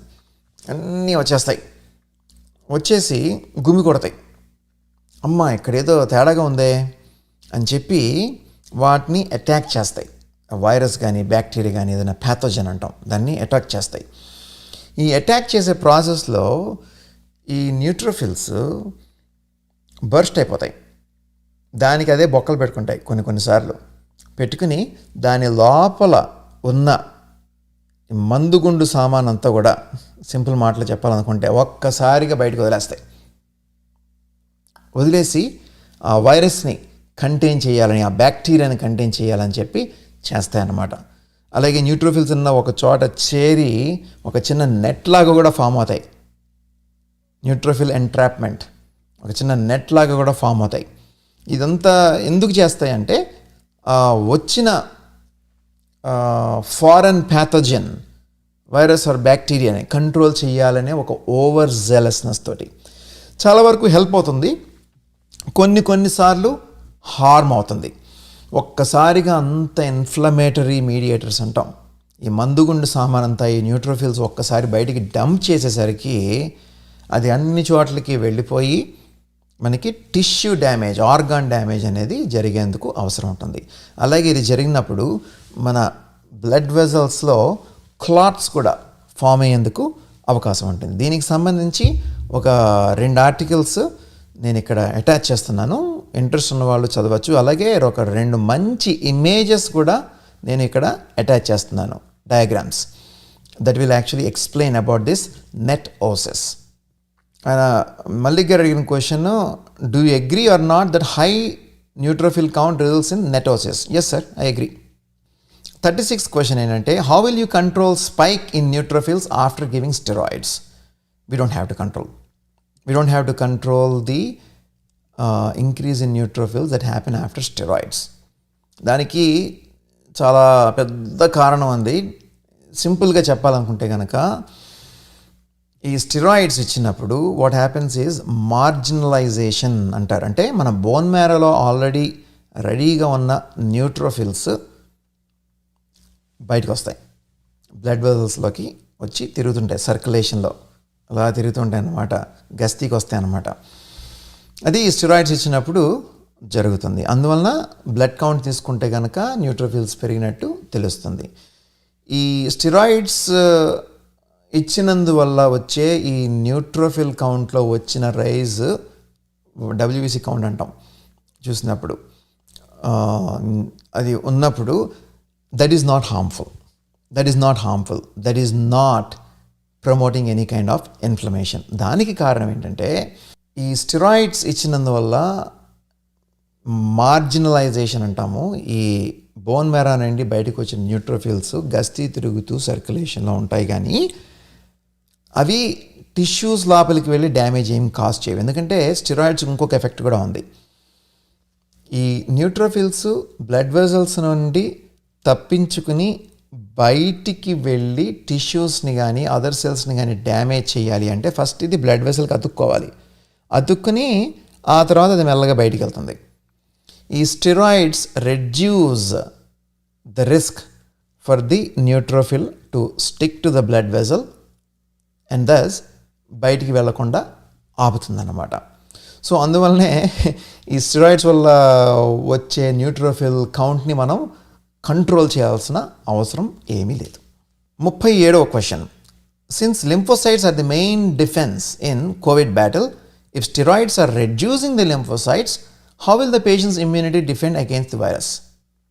Excellent question Mallik గారు. సో దీనికి ఆన్సర్ ఇది. Lymphocytes yes are helpful in generating immunity. 2 రకాల లింఫోసైట్స్ ఉంటాయి, టీ సెల్స్, బి సెల్స్. ఇందులో మళ్ళీ సబ్ టైప్స్ ఉంటాయి. టీ సెల్స్లో cytotoxic T cells, natural killer T cells, అలాగే CD4, CD8 ఇలా డిఫరెంట్ అన్నీ ఉంటాయి క్లాసిఫికేషన్ చేసుకుంటే కనుక. అలాగే బి సెల్స్లో కూడా చాలా రకాలు ఉంటాయి, యాంటీబాడీ ప్రొడ్యూస్ చేసే cells, next memory cells. So అవన్నీ తీసి పక్కన పెడితే అవన్నీ ఇమ్యూనిటీకి హెల్ప్ అవుతాయనే దాంట్లో వాస్తవం ఉంది, అందులో డౌట్ లేదు. కాకపోతే ఇక్కడ మన కోవిడ్లో జరిగింది ఏంటంటే, ఈ ఇమ్యూన్ ఓవర్ రియాక్షన్ అనేది జరిగినప్పుడు మనకి కోవిడ్లో ప్రాబ్లం వస్తుంది. అంటే ఈ ఇమ్యూన్ సెల్స్ అన్నీ కూడా వచ్చేసి అవసరమైన కన్నా ఎక్కువ మోతాదులో ఆ ఇన్ఫ్లమేటరీ మీడియేటర్స్ అనేవి రిలీజ్ చేసి ఈ సైటోకైన్ స్టార్మ్ కాజ్ చేసి దానివల్ల మనకి డ్యామేజ్ జరుగుతుంది. వైరస్ డైరెక్ట్గా కాజ్ చేసే డ్యామేజ్ తక్కువ, ఈ వైరస్కి మన ఇమ్యూన్ సిస్టమ్కి మధ్య జరిగే ఫైట్ వల్ల వచ్చే డ్యామేజ్ చాలా ఎక్కువ కదా. ఆ పాయింట్ తీసుకుంటే కనుక ఇప్పుడు ఈ స్టెరాయిడ్స్ అనేవి ఈ ఫేజ్లో, ఈ ఇన్ఫ్లమేటరీ ఫేజ్లో యూజ్ చేసినందువల్ల ఈ ఇమ్యూన్ సెల్స్, ఈ లింఫోసైట్స్ అన్నిటి కూడా కంట్రోల్లో పెడుతుంది. మీరు అక్కర్లేదమ్మా ఇక్కడ, మీరు వెళ్ళిపోండి ఎక్కనండి అని చెప్పి ఈ లింఫోసైట్ రీడిస్ట్రిబ్యూషన్ జరుగుతుంది. బ్లడ్లో ఉన్న లింఫోసైట్స్ అన్నింటి కూడా పంపించేస్తుంది. మీరందరూ కూడా వెళ్ళి లింఫ్ నోడ్స్లో దాక్కోండి, తర్వాత స్ప్లీన్లో దాక్కోండి, తర్వాత బోన్ మ్యారోలో దాక్కోండి, మళ్ళీ అవసరమైనప్పుడు వదురుగాని అప్పుడు నేను సిగ్నల్ ఇస్తాను అని చెప్పి, మీతో అవసరం లేదు ఇప్పుడు. ఈ స్టెరాయిడ్స్ ఇలా చేయడం వల్ల ఈ ఇన్ఫ్లమేషన్ అనేది కంట్రోల్ అవుతుంది. అందువల్లనే మార్టాలిటీ బెనిఫిట్ మనం చూస్తున్నాం.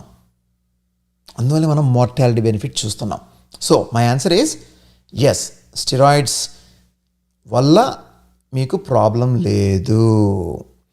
తర్వాత ఈ అక్యూట్ ఫేజ్ అయిపోయిన తర్వాత ఆ లింఫోసైట్స్ అన్నీ కూడా అప్పటికే ఇన్ఫర్మేషన్ గ్యాదర్ చేసుకుని వెళ్ళిపోయినాయి ఈ వైరస్ గురించి.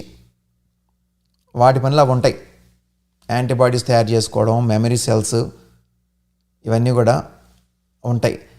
ఉండి నెక్స్ట్ టైం ఎప్పుడైనా వైరస్ వచ్చినప్పుడు అవి ఇమీడియట్గా రియాక్ట్ అవుతాయి. Then the come and attack the virus in a more regulated way.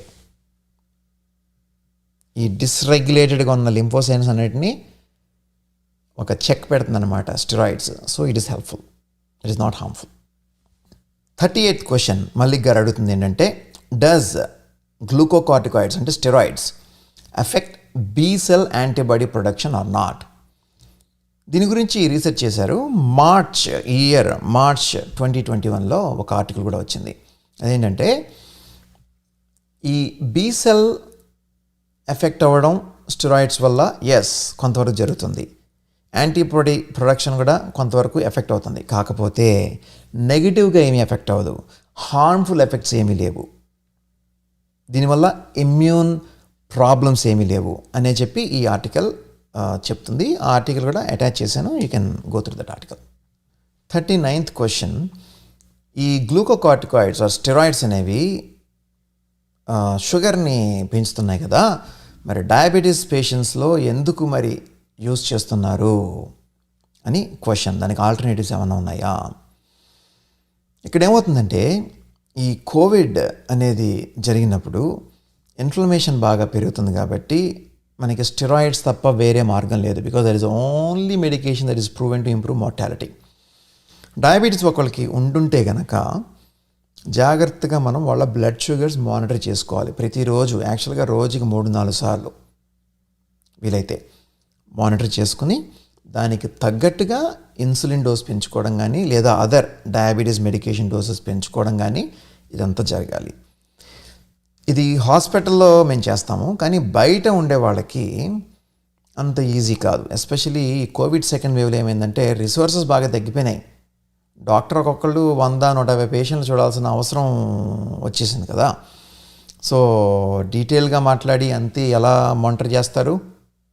It is a resource problem, not a knowledge problem. ఆ రిసోర్స్ ప్రాబ్లం రాకుండా ఉండాలి అనుకుంటే కనుక అందరూ మాస్క్స్ పెట్టుకుని ప్రివెంటివ్ మెజర్స్ తీసుకుంటే వేవ్ వచ్చిన థర్డ్ వేవ్ ఇంత దారుణంగా ఉండదు.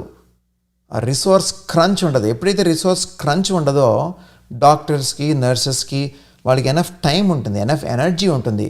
అందరినీ జాగ్రత్తగా చూసి ఓకే ఇది ఇది ఇది ఇది అని ఆలోచించేది అవకాశం ఉంటుంది. 40th క్వశ్చన్ ఏంటంటే, స్టెరాయిడ్సే కదా ఈ ఫంగల్ డిసీజ్కి రూట్ కాజ్, అవునా కాదా అని అడుగుతున్నారు. అంటే కొంతవరకు ఎస్, కొంతవరకు నో. ఎందుకంటే లో డోస్ స్టెరాయిడ్ కనుక యూజ్ చేసుకుంటే 6 mg డెక్సామెథాసోన్ ఫర్ 10 days అని అనుకున్నాం, ఆర్ ఈక్వివలెంట్ అనేది యూజ్ చేసుకుంటే కనుక మీకు ఫంగల్ ఇన్ఫెక్షన్ వచ్చేందుకు ఆస్కారం చాలా చాలా చాలా తక్కువ. ఎందుకంటే ఈ లో డోస్లో ఉన్నప్పుడు స్టెరాయిడ్ అది యాంటీ ఇన్ఫ్లమేటరీగా పనిచేస్తుంది. హై డోస్లో వాడినప్పుడు ఇమ్యూన్ సప్రెషన్ అనేది జరుగుతుంది. సో హై డోస్ వాడకుండా ఉంటే ఈ ఫంగల్ ఇన్ఫెక్షన్ అంతా మనం ప్రివెంట్ చేసుకోవచ్చు. అలాగే ఈ హై డోసెస్ వాడడం వల్ల ఏమవుతుందంటే మీ డయాబెటీస్ కూడా అవుట్ ఆఫ్ కంట్రోల్లో వెళ్తుంది. ఎప్పుడైతే డయాబెటీస్ అవుట్ ఆఫ్ కంట్రోల్లో వెళ్తుందో ఇమ్యూనిటీ ప్రాబ్లమ్స్ వస్తాయి. ఎప్పుడైతే స్టెరాయిడ్స్ ఎక్కువ వాడుతున్నారో ఇమ్యూనిటీ ప్రాబ్లమ్స్ వస్తాయి. దీంతోపాటు మన ఇండియాలో అక్కడున్న ఎన్విరాన్మెంట్లో ఈ ఫంగల్ స్పోర్స్ అవన్నీ కూడా అమెరికా కానీ అదర్ డెవలప్డ్ కంట్రీస్తో కంపేర్ చేసుకుంటే ఉండడానికి ఆస్కారం ఎక్కువ. సో ఇదంతా పర్ఫెక్ట్ మీడియం అన్నమాట ఈ ఫంగల్ ఇన్ఫెక్షన్స్ రావడం కోసం.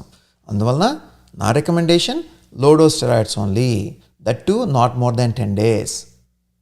అలాగే డయాబెటీస్ పూర్తిగా కంట్రోల్లో పెట్టుకోండి. ఇమ్యూన్ సప్రెషన్ జరగకుండా చూసుకోండి. అది చేసుకుంటే కనుక మీకు ఫంగల్ ఇన్ఫెక్షన్స్ వచ్చేందుకు ఆస్కారం తక్కువ. అలాగే అమెరికాలో అదర్ డెవలప్డ్ కంట్రీస్లో ఈ డీకంటామినేషన్ చాలా బాగా జరుగుతుంది. ఎన్విరాన్మెంటల్ డీకంటామినేషన్, ఆపరేటింగ్ రూమ్స్ కానీ, పేషెంట్స్ రూమ్స్ కానీ, ఈ మెడికల్ ఎక్విప్మెంట్ కానీ, ఆక్సిజన్ ట్యూబింగ్స్ కానీ అల్ట్రావైలెట్తో డీకంటామినేషన్ జరుగుతూ ఉంటుంది. అటువంటిది మన దేశంలో జరుగుతుందో లేదో ఒకసారి చూసుకోవాలి. నాకు doubt, especially unless it is a big corporate hospital, most of the చిన్న హాస్పిటల్స్లోనూ గవర్నమెంట్ హాస్పిటల్స్లోనూ I don't such facilities exist. అది కూడా ఈ ఫంగల్ ఇన్ఫెక్షన్స్ వచ్చేందుకు దోహదపడుతుంది. But the most important thing is your ఇమ్యూనిటీని కాపాడుకోండి. 41st క్వశ్చన్ ఏంటంటే, what is the dosage of steroid to be administered for a particular range of IL-6? Recovery ట్రయల్లో one of the largest trials done in UK, అందులో steroid dosage 6 mg dexamethasone daily for 10 days అనేది నిర్ణయింపబడింది. అంతకన్నా ఎక్కువ డోసులు ఇచ్చినా సరే it did not show any benefit. In fact it showed unnecessary side effects. So we should stick to 6 mg daily for 10 days. IL-6 levels కొంచెం ఎక్కువ ఉన్నంత మాత్రాన స్టెరాయిడ్ డోస్ అడ్జస్ట్మెంట్ అవసరం లేదు. కాకపోతే ఒక పాయింట్ ఇక్కడ మీరు తెలుసుకోవాల్సింది ఏంటంటే, IL-6 లెవెల్స్ గ్రేటర్ దాన్ 24 picograms per ml ఉన్నప్పుడు మోర్ సివియర్ డిసీజ్ ఉండేందుకు ఆస్కారం ఉంది అనేది తెలుస్తుంది. దానికి సంబంధించిన ఒక ఆర్టికల్ కూడా అటాచ్ చేశాను, please review. 42nd question, why are allopathic doctors reluctant to use herbal treatments? ఇక్కడ మెయిన్ పాయింట్ ఏంటంటే, మా అలోపతిక్ డాక్టర్స్కి ఈ హెర్బల్ ట్రీట్మెంట్స్ అనేది మా మెడికల్ ట్రైనింగ్లో జనరల్గా జరగదు. That is usually not the case. కాకపోతే ఇప్పుడిప్పుడు దాదాపుగా గత 5-6 ఏళ్లుగా అమెరికాలో ఇంటిగ్రేటివ్ మెడిసిన్ అనేది బాగా వ్యాప్తిలోకి వచ్చింది. ఇప్పుడు ఏంటంటే దానికి ఒక సపరేట్ డిగ్రీ కూడా ఉంది. అది ఎందులో మీకు ఈ అలోపతితో పాటు న్యాచురోపతి, ఆయుర్వేదం, అలాగే ఫంక్షనల్ మెడిసిన్ ఉంటుంది, అందులో కొన్ని విషయాలు, తర్వాత Chinese medicine, acupuncture, whatever that helps patient, whatever other forms of treatment that are available, అవన్నీ కూడా అలోపతిక్ మెడిసిన్ తోటి ఇంటిగ్రేట్ చేస్తూ ఉన్నది కాబట్టి దాన్ని ఇంటిగ్రేటివ్ మెడిసిన్ అని చెప్పి అంటున్నాం. అది ఇప్పుడిప్పుడే ప్రాచుర్యంలోకి వస్తుంది ఇక్కడ అమెరికాలో కూడా. I'm actually a proponent. ఎందుకంటే అల్టిమేట్గా పేషెంట్కి హెల్ప్ అవ్వాలి. అది అలోపతి కావచ్చు, ఆయుర్వేదం కావచ్చు, ఇంకోటి కావచ్చు. కాకపోతే సైంటిఫిక్ ఎవిడెన్స్ అనేది ఒక్కొక్కటి యాడ్ చేసుకుంటూ ఈ హెర్బ్స్ కానీ, స్పైసెస్ కానీ, మిగతావన్నీ కూడా ఆ సైంటిఫిక్ ఎవిడెన్స్ ఉన్నది సరిగ్గా మెడికేషన్స్ ఏమున్నాయో అవి కరెక్ట్గా ప్రొడ్యూస్ చేసుకుని దెన్ వి షుడ్ యూజ్. ఇదే ఇండియాలో కూడా జరిగితే చాలా బాగుంటుంది. ఎస్పెషల్లీ మనకు ఆయుర్వేదం అనేది ఉంది, వేల సంవత్సరాల సైన్స్ మన ఇండియాలో. దాన్ని కరెక్ట్గా సైంటిఫిక్గా యూజ్ చేసుకుంటే కనుక చాలా హెల్ప్ అవుతుందని చెప్పి నా పర్స్పెక్టివ్ దాని మీద. 43rd క్వశ్చన్ మల్లిక్ గారు అడిగింది ఏంటంటే, ఎందుకు బ్రోమెక్సిన్ సిరప్ ఇవ్వడానికి అంత తటపటాయిస్తున్నారు అలోపతిక్ డాక్టర్స్ అని. ముందుగా నేను అనుకోవడం, that is not a proven treatment. రీసెర్చ్లో bromhexine was not proven to help COVID. ఆ బ్రోమెక్సిన్ లాంటి డిఫరెంట్ కాంపౌండ్స్ కూడా టెస్ట్ చేసి ఇది పెద్దగా అవసరం ఉందా లేదా, ఇది యూజ్ ఉంటుందా లేదా అన్నట్టుగానే స్టడీ ఉంది. కాకపోతే బ్రోమెక్సిన్కి ఉన్న మరో ప్రాబ్లం ఏంటంటే అది మ్యూకోలైటిక్. కఫ్ అవన్నీ ఉంటే హెల్ప్ అవుతుంది. కాకపోతే అట్ ద సేమ్ టైం ఈ స్టమక్లో మనకి లైనింగ్ మ్యూకస్ లైనింగ్ ఉంటుంది. ఈ బ్రోమెక్సిన్ ఇంజుడిషియస్గా వాడితే కనుక ఈ అల్సర్స్ స్టమక్లో వచ్చేందుకు ఆస్కారం ఉంటుంది. అది కూడా ఇప్పుడు ఉన్న పరిస్థితుల్లో స్ట్రెస్ బాగా ఎక్కువ ఉంది కాబట్టి stress can cause gastric ulcers, peptic ulcers అంటాం. సో ఈ బ్రోమెక్సిన్ లాంటివి వాడినప్పుడు ఆ అల్సర్స్ వచ్చేందుకు ఆస్కారం ఉంటుంది కదా. సో అది కూడా ఒకసారి మైండ్లో పెట్టుకోవాలి మనం. అలాగే 80-85% పీపుల్ ఇంప్రూవ్ బై దెమ్సెల్స్ అని కూడా అనుకుంటున్నాం కదా మైల్డ్ డిసీజ్ ఉన్నవాళ్ళు. దెన్ అందరికీ ఇది ఇవ్వాల్సిన అవసరం కూడా లేదు. అందరికీ ఇవ్వాలనుకుంటే కనుక షార్టేజ్ వచ్చేస్తుంది ఏమందైనా సరే సడన్గా ఒకేసారి. So I will go back to the basics. Prevention is better than cure. దాని మీద ఫోకస్ చేయాలి.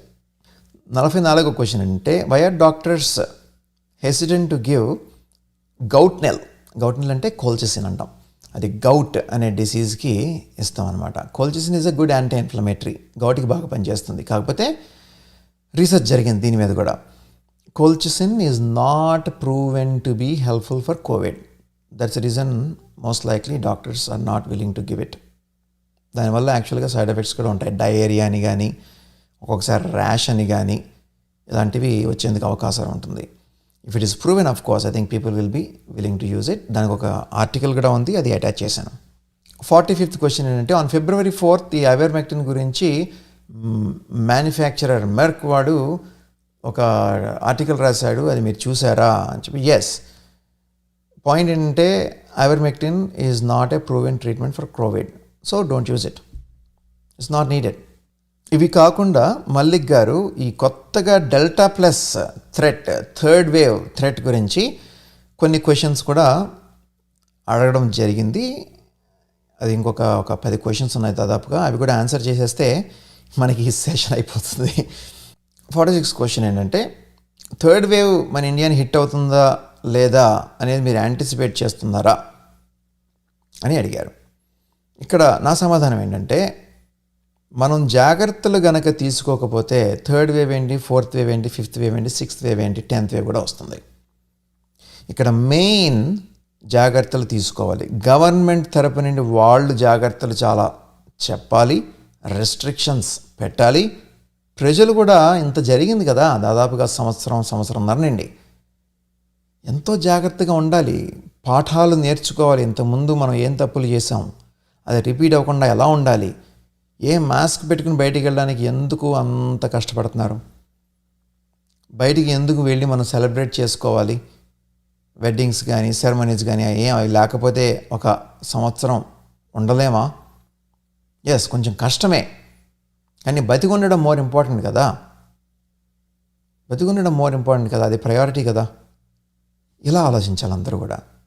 సేమ్ థింగ్ ఎలక్షన్ ర్యాలీస్ కానీ ఈ రిలీజియస్ గ్యాదరింగ్స్ కానీ ఇవన్నీ కూడా అందరికీ వ్యాక్సినేషన్ అయ్యి హర్డ్ ఇమ్యూనిటీ వచ్చి, అంటే 70% or more people in the country herd immunity వచ్చేదాకా జాగ్రత్తగా ఉండాలి. అది ఉంటే గనక ఈ థర్డ్ వేవ్ ఫోర్త్ వేవ్ అన్నీ కూడా ప్రివెంట్ చేసుకోవచ్చు. సో ఇది ప్రివెంట్ చేసుకోవాలనుకుంటే మోస్ట్ ఇంపార్టెంట్ థింగ్ ఎడ్యుకేషన్. ప్రజలకి 100 సార్లు చెప్పాలి, 100 సార్లు కాకపోతే 1000 సార్లు చెప్పాలి. మీడియాలో, సోషల్ మీడియాలో, ప్రతి చోట కూడా ఈ జాగ్రత్తలు మళ్ళీ చెప్పాలి. ప్రమాదం పూర్తిగా వెళ్ళిపోలేదు, ఇంకా పొంచి ఉంది ప్రమాదం. ఈ విషయం జనాలకు అర్థం కావాలి. 47th క్వశ్చన్ ఏంటంటే ఏ వేరియంట్ మనకి థర్డ్ వేవ్లో బాగా ఎక్కువ ఉండొచ్చు అని చెప్పి. మనమేమి బ్రహ్మంగారు కాదు, ఇది డెఫినెట్గా అలా ఉంటుందని చెప్పి ప్రిడిక్ట్ చేసుకోవడానికి. బట్ చూసినంతలో డెల్టా వేరియంట్ బాగా ట్రాన్స్మిషన్ ఎక్కువ ఉంది కాబట్టి, అలాగే డెల్టా ప్లస్ కూడా డెల్టా వేరియంట్కి ఉన్న సేమ్ ఫీచర్స్ ఉండి ఇంకొంచెం అదర్ ఫీచర్స్ కూడా ఉన్నాయి కాబట్టి I think these two may be predominant in the third wave. కాకపోతే ఏ వైరస్ అయినా మీరు మాస్క్ పెట్టుకుంటే లోపలికి వెళ్ళలేదు కదా. సో ప్రికాషన్, ప్రివెంటివ్ మెజర్స్ అవి తీసుకుంటే ఛాన్సెస్ తగ్గిపోతాయి. ఏ వైరస్ అయినా కావచ్చు, ఏ వేరియంట్ అయినా కావచ్చు. ఈ విషయాన్ని జనాలు మర్చిపోతున్నారు. 48th క్వశ్చన్ ఏంటంటే there is an anticipation that in the third wave kids may be affected on a large scale. What is your opinion on this? అంటే ఒక రకంగా చూసుకుంటే ఇప్పుడు ఎక్కువ మంది జనాలు ఎఫెక్ట్ అయితే, పేరెంట్స్ ఎఫెక్ట్ అయితే కిడ్స్కి కూడా వచ్చేందుకు అవకాశం ఉంటుంది. అందువలన నేను చెప్పేది, పేరెంట్స్ కనుక జాగ్రత్తగా ఉండి, గవర్నమెంట్స్ కనుక జాగ్రత్తగా ఉండి ఈ మాస్కులు పెట్టుకుని పిల్లలకు కూడా మాస్కులు పెట్టి తీసుకుంటే ఎఫెక్ట్ అవ్వడానికి ఛాన్సెస్ తక్కువ. అది ఎటువంటి వైరస్ అన్నా కావచ్చు. అది ఫస్ట్ పాయింట్ నోట్ చేసుకోవాలి. రెండో పాయింట్ ఏంటంటే, ఈ డెల్టా ప్లస్ వేరియంట్స్ అనేవి కొంచెం ఈ ACE2 రిసెప్టార్స్ అని ఉంటాయి. మన ఆల్వియోలార్ టైప్ 2 ఎపిథీలియల్ సెల్స్ అని చెప్పి మన లంగ్స్లో ఉంటాయన్నమాట. అలాగే కొన్ని అదర్ సెల్స్లో కూడా బాడీలో ఈ ACE2 రిసెప్టార్స్ అని ఉంటాయి. ఈ ACE2 రిసెప్టార్స్ అనేవి అడల్ట్స్లో బాగా ఎక్కువ ఉంటాయి, పిల్లల్లో తక్కువ ఉంటాయి.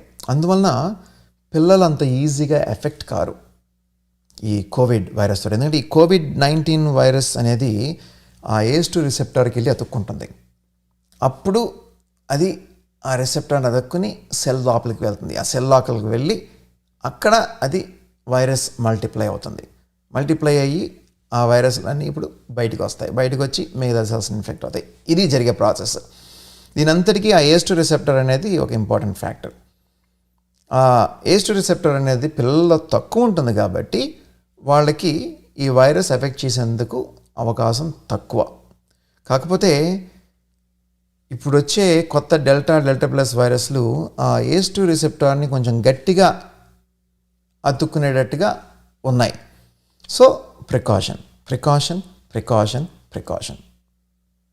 ఇంకొక పాయింట్ ఏంటంటే, ఒకవేళ పిల్లలకి ఈ కరోనా వైరస్ వచ్చినా సరే, మెయిన్ పాయింట్ ఏంటంటే వాళ్ళ ఇమ్యూన్ సిస్టమ్ చాలా స్ట్రాంగ్గా ఉంటుంది అడల్ట్స్ కన్నా కూడా.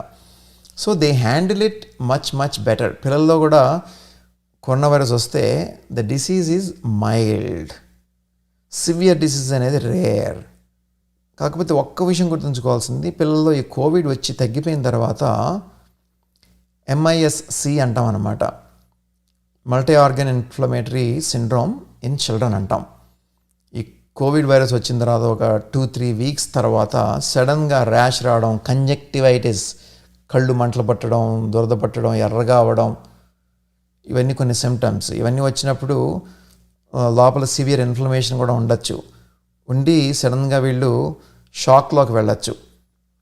అది జరిగేది ఉంటుంది. But that is rare. But that can happen.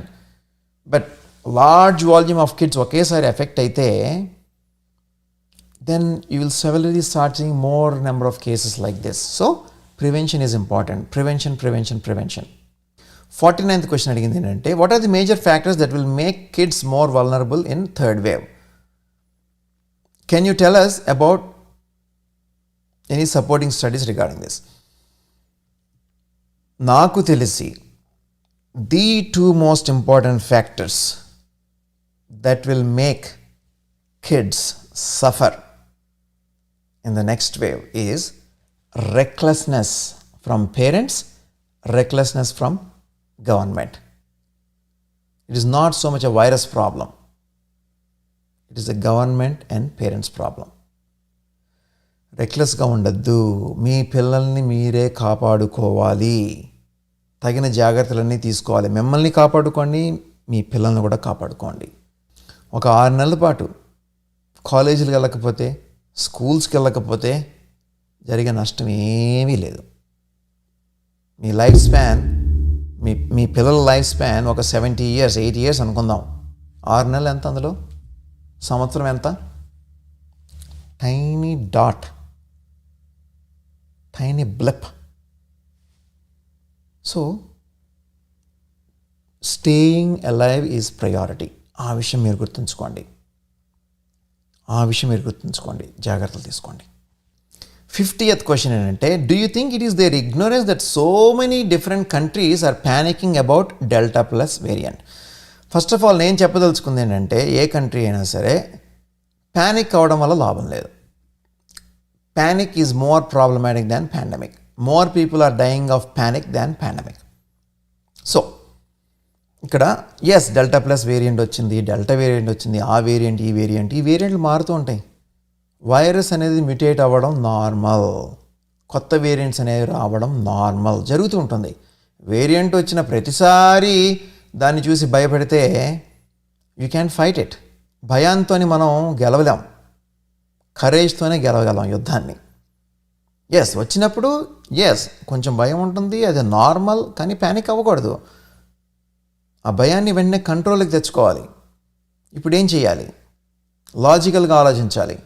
Okay, ఇది చేస్తే బాగుంటుంది, ఇది చేస్తే బాగుంటుంది, ఈ మెజర్ తీసుకుంటే బాగుంటుంది. ఎక్కడ ప్రాబ్లం ఉంది? గవర్నమెంటా, ప్రజలా, లేకపోతే వ్యాక్సిన్ తీసుకోవట్లేదు జనాలు? ఇవన్నీ కూడా చూసుకోవాలి. లాజికల్గా ఒక ప్రణాళికాబద్ధంగా మనం ఎదుర్కోవాలి. Don't panic. 51st క్వశ్చన్ ఏంటంటే, ఈ డెల్టా ప్లస్ వేరియంట్ అనేది ఉంది, అందులో ఉన్న మ్యూటేషన్స్ ఏంటి, ఏం జరుగుతుంది అనేది. ఈ డెల్టా ప్లస్లో డెల్టాలో ఉన్న మ్యూటేషన్స్తో పాటు ఒక కొత్త మ్యూటేషన్ కూడా ఉంది, అదే K417N అని చెప్పి అంటున్నాం. ఇందులో what they are saying is ఈ డెల్టా ప్లస్లో ఇంక్రీజ్ రిస్క్ ఆఫ్ ట్రాన్స్మిషన్. అంటే అంతకుముందున్న original corona virus wild variant కన్నా ఇప్పుడున్న డెల్టా ప్లస్ ఈజీగా ఒకళ్ళకి పాకుతుంది, దగ్గినప్పుడు కానీ తుమ్మినట్టు కానీ ఎక్కువ మందికి వెళుతుంది. అలాగే ఒకసారి లోపలికి వెళ్ళిన తర్వాత ఈ ACE2 రిసెప్టార్స్ని కొంచెం గట్టిగా పట్టుకుంటుంది. అలా పట్టుకోవడం వలన అది ఈజీగా సెల్స్ తోటి, సెల్ మెంబ్రేన్స్ తోటి ఫ్యూజ్ అయ్యి ఆ సెల్స్ లోపలికి ప్రవేశిస్తుంది. అప్పుడు రెప్లికేట్ అవుతుంది. దాంతోపాటు ఈ ఇమ్యూన్ ఎస్కేప్ అంటున్నారు. అంటే ఇమ్యూన్ సర్విలెన్స్ జరుగుతూ ఉంటుంది. ఎవరన్నా కొత్తోడు వచ్చాడా, కొత్త ఫారెన్ బాడీ వచ్చిందా, ప్యాథోజన్ వచ్చిందా, వైరస్ వచ్చిందని చెప్పి మన ఇమ్యూనిటీ సెల్స్ అనేవి చూసుకుంటూ ఉంటాయి. ఆ ఇమ్యూనిటీ సెల్స్ని కూడా ఇది కొంచెం ఎస్కేప్ అయ్యేటట్టుగా ఉంది అనేది కూడా తెలుస్తుంది. అలాగే ఈ మోనోక్లోనల్ యాంటీబాడీస్కి ఇది అంతగా రెస్పాండ్ అవ్వదేమో, కానీ ఇదంతా కూడా ప్రిలిమినరీ రీసెర్చ్, కొంచెం చూస్తున్నాం. ఇంకా ఎవాల్వ్ అవ్వాలి రీసెర్చ్ స్టడీస్, మోర్ ఇన్ఫర్మేషన్ రావాలి. రీసెర్చ్ మళ్ళీ ఇంకో విషయం ఏం చెప్పిందంటే, ఇవన్నీ జరుగుతున్న ఒక పక్కనండి 2 డోసెస్ వ్యాక్సిన్ తీసుకుంటే కనుక మీకు 90% కన్నా ప్రొటెక్షన్ ఎక్కువ ఉంటుంది. 2 డోసెస్ తీసుకోవాలి, జాప్యం చేసుకోకుండా 2 డోస్ తీసుకోండి. అంటే మన ఇండియాలో ఫైజర్ లేదు కాబట్టి, మన ఇండియాలో ఆస్ట్రాజెనెకా, కోవిషీల్డ్ ఉంది కాబట్టి you can use it. 92% efficacy చూపిస్తున్నాయి 2 డోసెస్ తీసుకుంటే, even against delta variants. Okay, అలాగే మన ప్రెస్లో రిలీజ్ చేశారు ఈ మధ్యనే, కోవాక్సిన్ కూడా పనిచేస్తుంది ఈ కొత్త డెల్టా వేరియంట్ మీద, and so the delta plus variant మీద అని చెప్పి కూడా చెప్తున్నారు. So take vaccine. That is how you are going to protect yourself. That is how you are going to protect other people also. That is how you are going to protect the society, the country. అందరూ vaccine తీసుకుంటే కనుక మనం అన్నీ open చేసుకోవచ్చు. ఇప్పుడు అమెరికాలో అయితే కనుక మేము అన్నీ ఓపెన్ చేస్తాం, ఎందుకంటే చాలామంది వ్యాక్సిన్ తీసుకున్నారు. ఒకసారి వ్యాక్సిన్ తీసుకున్న తర్వాత ఈ virus transmission from 1% to another person అనేది చాలా తగ్గిపోతుంది. That is important. 52nd question Mallik గారు అడిగింది ఏంటంటే, have you studied any autopsy report of a delta variant patient, what are your findings? నేను లేదండి, ఇండియాలో కూడా I don't know if anyone can really differentiate delta plus వేరియంట్స్లో ఉన్న COVID disease versus other variants అనేది. అది టైం తోటి బహుశా తెలుస్తుందేమో. రీసెర్చ్ స్టడీస్ కూడా ప్రస్తుతానికి ఏమీ లేవు దీని మీద. 53rd క్వశ్చన్, ఇది ఒక అద్భుతమైన క్వశ్చన్, మంచి డెప్త్ ఉన్న క్వశ్చన్. P681R అనే మ్యుటేషన్ డెల్టా ప్లస్ వేరియంట్లో ఉంది. దట్ ఇంక్రీజెస్ ది సిన్సిషియా అని చెప్పి అన్నారు. తర్వాత ఈ లింఫో ఎలిమినేషన్ అనేది కూడా జరుగుతుంది ఈ కోవిడ్ వైరస్ వల్ల. దాని గురించి మీరేమంటారు అని. లింఫో ఎలిమినేషన్ అంటే నాకు మీరు కరెక్ట్గా ఏమనుకుంటున్నారో పూర్తిగా అర్థం కాలేదు. There is a phenomenon called functional exhaustion of cytotoxic lymphocytes. దాని గురించి మీరు మెన్షన్ చేస్తున్నారా? అలాగే ఈ లింఫోసైటోపీనియా కూడా కొంచెం వరకు జరుగుతుంది కోవిడ్-19లో, దాని గురించి మీరు అంటున్నారా అని చెప్పి నా క్వశ్చన్ మీకు. ఒకవేళ అది గనక అయితే మీ క్వశ్చన్, ఈ కోవిడ్లో ఉన్న ఒక గమ్మత్ ఏంటంటే, ఈ కొత్త రీసెర్చ్ ఇది. మన CD8 సెల్స్ ఉంటాయి మన బాడీలో, ఒక రకమైన T8 సెల్స్ అంటాం అన్నమాట. ఆ సెల్స్ తగ్గుతున్నాయి ఈ కోవిడ్ వచ్చిన వాళ్ళల్లో. ఆ సెల్స్ని ఇది సప్రెస్ చేస్తుంది. ఎందుకంటే ఈ CD8 సెల్స్ అనేవి న్యాచురల్ కిల్లర్ సెల్స్ అంటాం, సైటోటాక్సిక్ లింఫోసైట్స్ అంటాం. ఇవి ఇనీషియల్గా ఈ కోవిడ్ వచ్చినప్పుడు ఈ ఆ వైరస్ సెల్స్ని ఇన్ఫెక్ట్ చేసినప్పుడు ఈ న్యాచురల్ కిల్లర్ సెల్స్ ఏం చేస్తాయంటే ఆ సెల్ దగ్గరికి వెళ్ళి, ఇన్ఫెక్ట్ అయిన సెల్కి ఆ సెల్ని డిస్ట్రాయ్ చేసేస్తాయి. ఆ సెల్ని డిస్ట్రాయ్ చేసేసి లోపల ఉన్న వైరస్ అంతా చచ్చిపోతుంది. ఈ కోవిడ్ చాలా తెలివైన వైరస్. ఈ న్యాచురల్ కిల్లర్ సెల్స్ అనేవి, ఈ సైటోటాక్సిక్ T లింఫోసైట్స్ అనేవి వెళ్ళి దాన్ని చంపేస్తాయి అన్న విషయం గ్రహించి ఈ natural killer cells, cytotoxic T lymphocytes, వాటి ఎక్స్ప్రెషన్ అవి ఎక్కువగా రాకుండా ఇది కొన్ని చేంజెస్, కొన్ని సిగ్నల్స్ పంపిస్తుంది అన్నమాట. సో మీరు బహుశా దాని గురించి మాట్లాడుతున్నారేమో అని చెప్పి నాకు అనిపిస్తుంది మీరు చెప్పేదాన్ని బట్టి. That is a problem. I don't think we have total understanding how this works and what exact the solution for it అనేది. But I think that may play a very important role in the COVID-19 virus progressing to cause more severe disease and more inflammation. 54th question ఏంటంటే, is Delta plus variant reporting low RT-PCR count CT value? 54th question అంటే, ఈ delta plus వేరియంట్లో RT-PCR CT value తక్కువ ఉంటుందా అంటే దాని అర్థం ఎక్కువ వైరల్ లోడ్ ఉంటుందా అని చెప్పి. ఇక్కడ మెయిన్ పాయింట్ మనం గుర్తుంచుకోవాల్సింది ఏంటంటే, ఈ వైరల్ లోడ్కి డిసీజ్ సివియరిటీకి డైరెక్ట్ కోరిలేషన్ లేదు. కొంతమందిలో వైరల్ లోడ్ ఎక్కువ ఉండొచ్చు కానీ ఇంప్రూవ్ అయిపోవచ్చు, కొంతమందిలో వైరల్ లోడ్ తక్కువ ఉండొచ్చు కానీ they may get actually severe disease. ఈ కోరిలేషన్ పర్ఫెక్ట్గా లేదు. అందువల్ల దాని గురించి ఫోకస్ పెట్టడం అనవసరం అని చెప్పి నా అభిమతం. దీని గురించి మోర్ డీటెయిల్స్, అసలు ఏంటి RT-PCR వాల్యూ అనేది నేను ఆర్టికల్లో రాయడం జరిగింది. ఇంట్రెస్ట్ ఉన్న వాళ్ళు ప్లీజ్ రీడ్ ఇట్. న్యాచురోపతిలో మీరు చెప్పినట్టుగా మెంతులు, ఆవాలు ఇలాంటివన్నీ నాకు తెలియదు కానీ మెడికల్ ట్రీట్మెంట్ అలోపతిక్లో మాత్రం ఇది same treatment. 56th question, what replication inhibitors are recommended to manage viral load in kids and adults? ఇందాక మనం ఒరిజినల్గా మాట్లాడుకుందాము రెమ్డెసివిర్, బట్ దాని గురించి మర్చిపోదాం ఎందుకంటే ప్రాబ్లమ్స్ ఉన్నాయి కాబట్టి. మోల్నుపిరవిర్ అనేది హెల్ప్ అవుతుంది, but that is not available. Research studies are not complete. ఎవరన్నా హెర్బ్స్ కానీ స్పైస్ కానీ తీసుకుంటానుకుంటే కనుక నాకు అభ్యంతరం లేదు. Last and final question, 57th question, are steroids recommended for Delta plus variant which consist P681R mutation causing lympho elimination? The answer is yes. ఇక్కడ basic problem ఏంటంటే సైటోకైన్ స్టార్మ్, మనకి ఈ వైరస్ వచ్చినప్పుడు ఏ వేరియంట్ అయినా సరే ఆ సైటోకైన్ స్టామ్ని ఆపగలిగే ఒకే ఒక్క medication ఈ steroids. So the treatment is the same. It is going to dampen the inflammation, the hyper immune response. So delta plus variant అయినా సరే, ఏ మ్యూటేషన్ ఉన్నా సరే, steroids are still the main stay of treatment. So చాలా క్వశ్చన్లు అడిగారు, ఇందులో చాలా మంచి ఉన్నాయి. అండ్ మొత్తం సైంటిఫిక్ డీటెయిల్డ్ నాలెడ్జ్ వీటన్నిటి కూడా మనం ఎక్స్ప్లోర్ చేసాము. Thank you very much.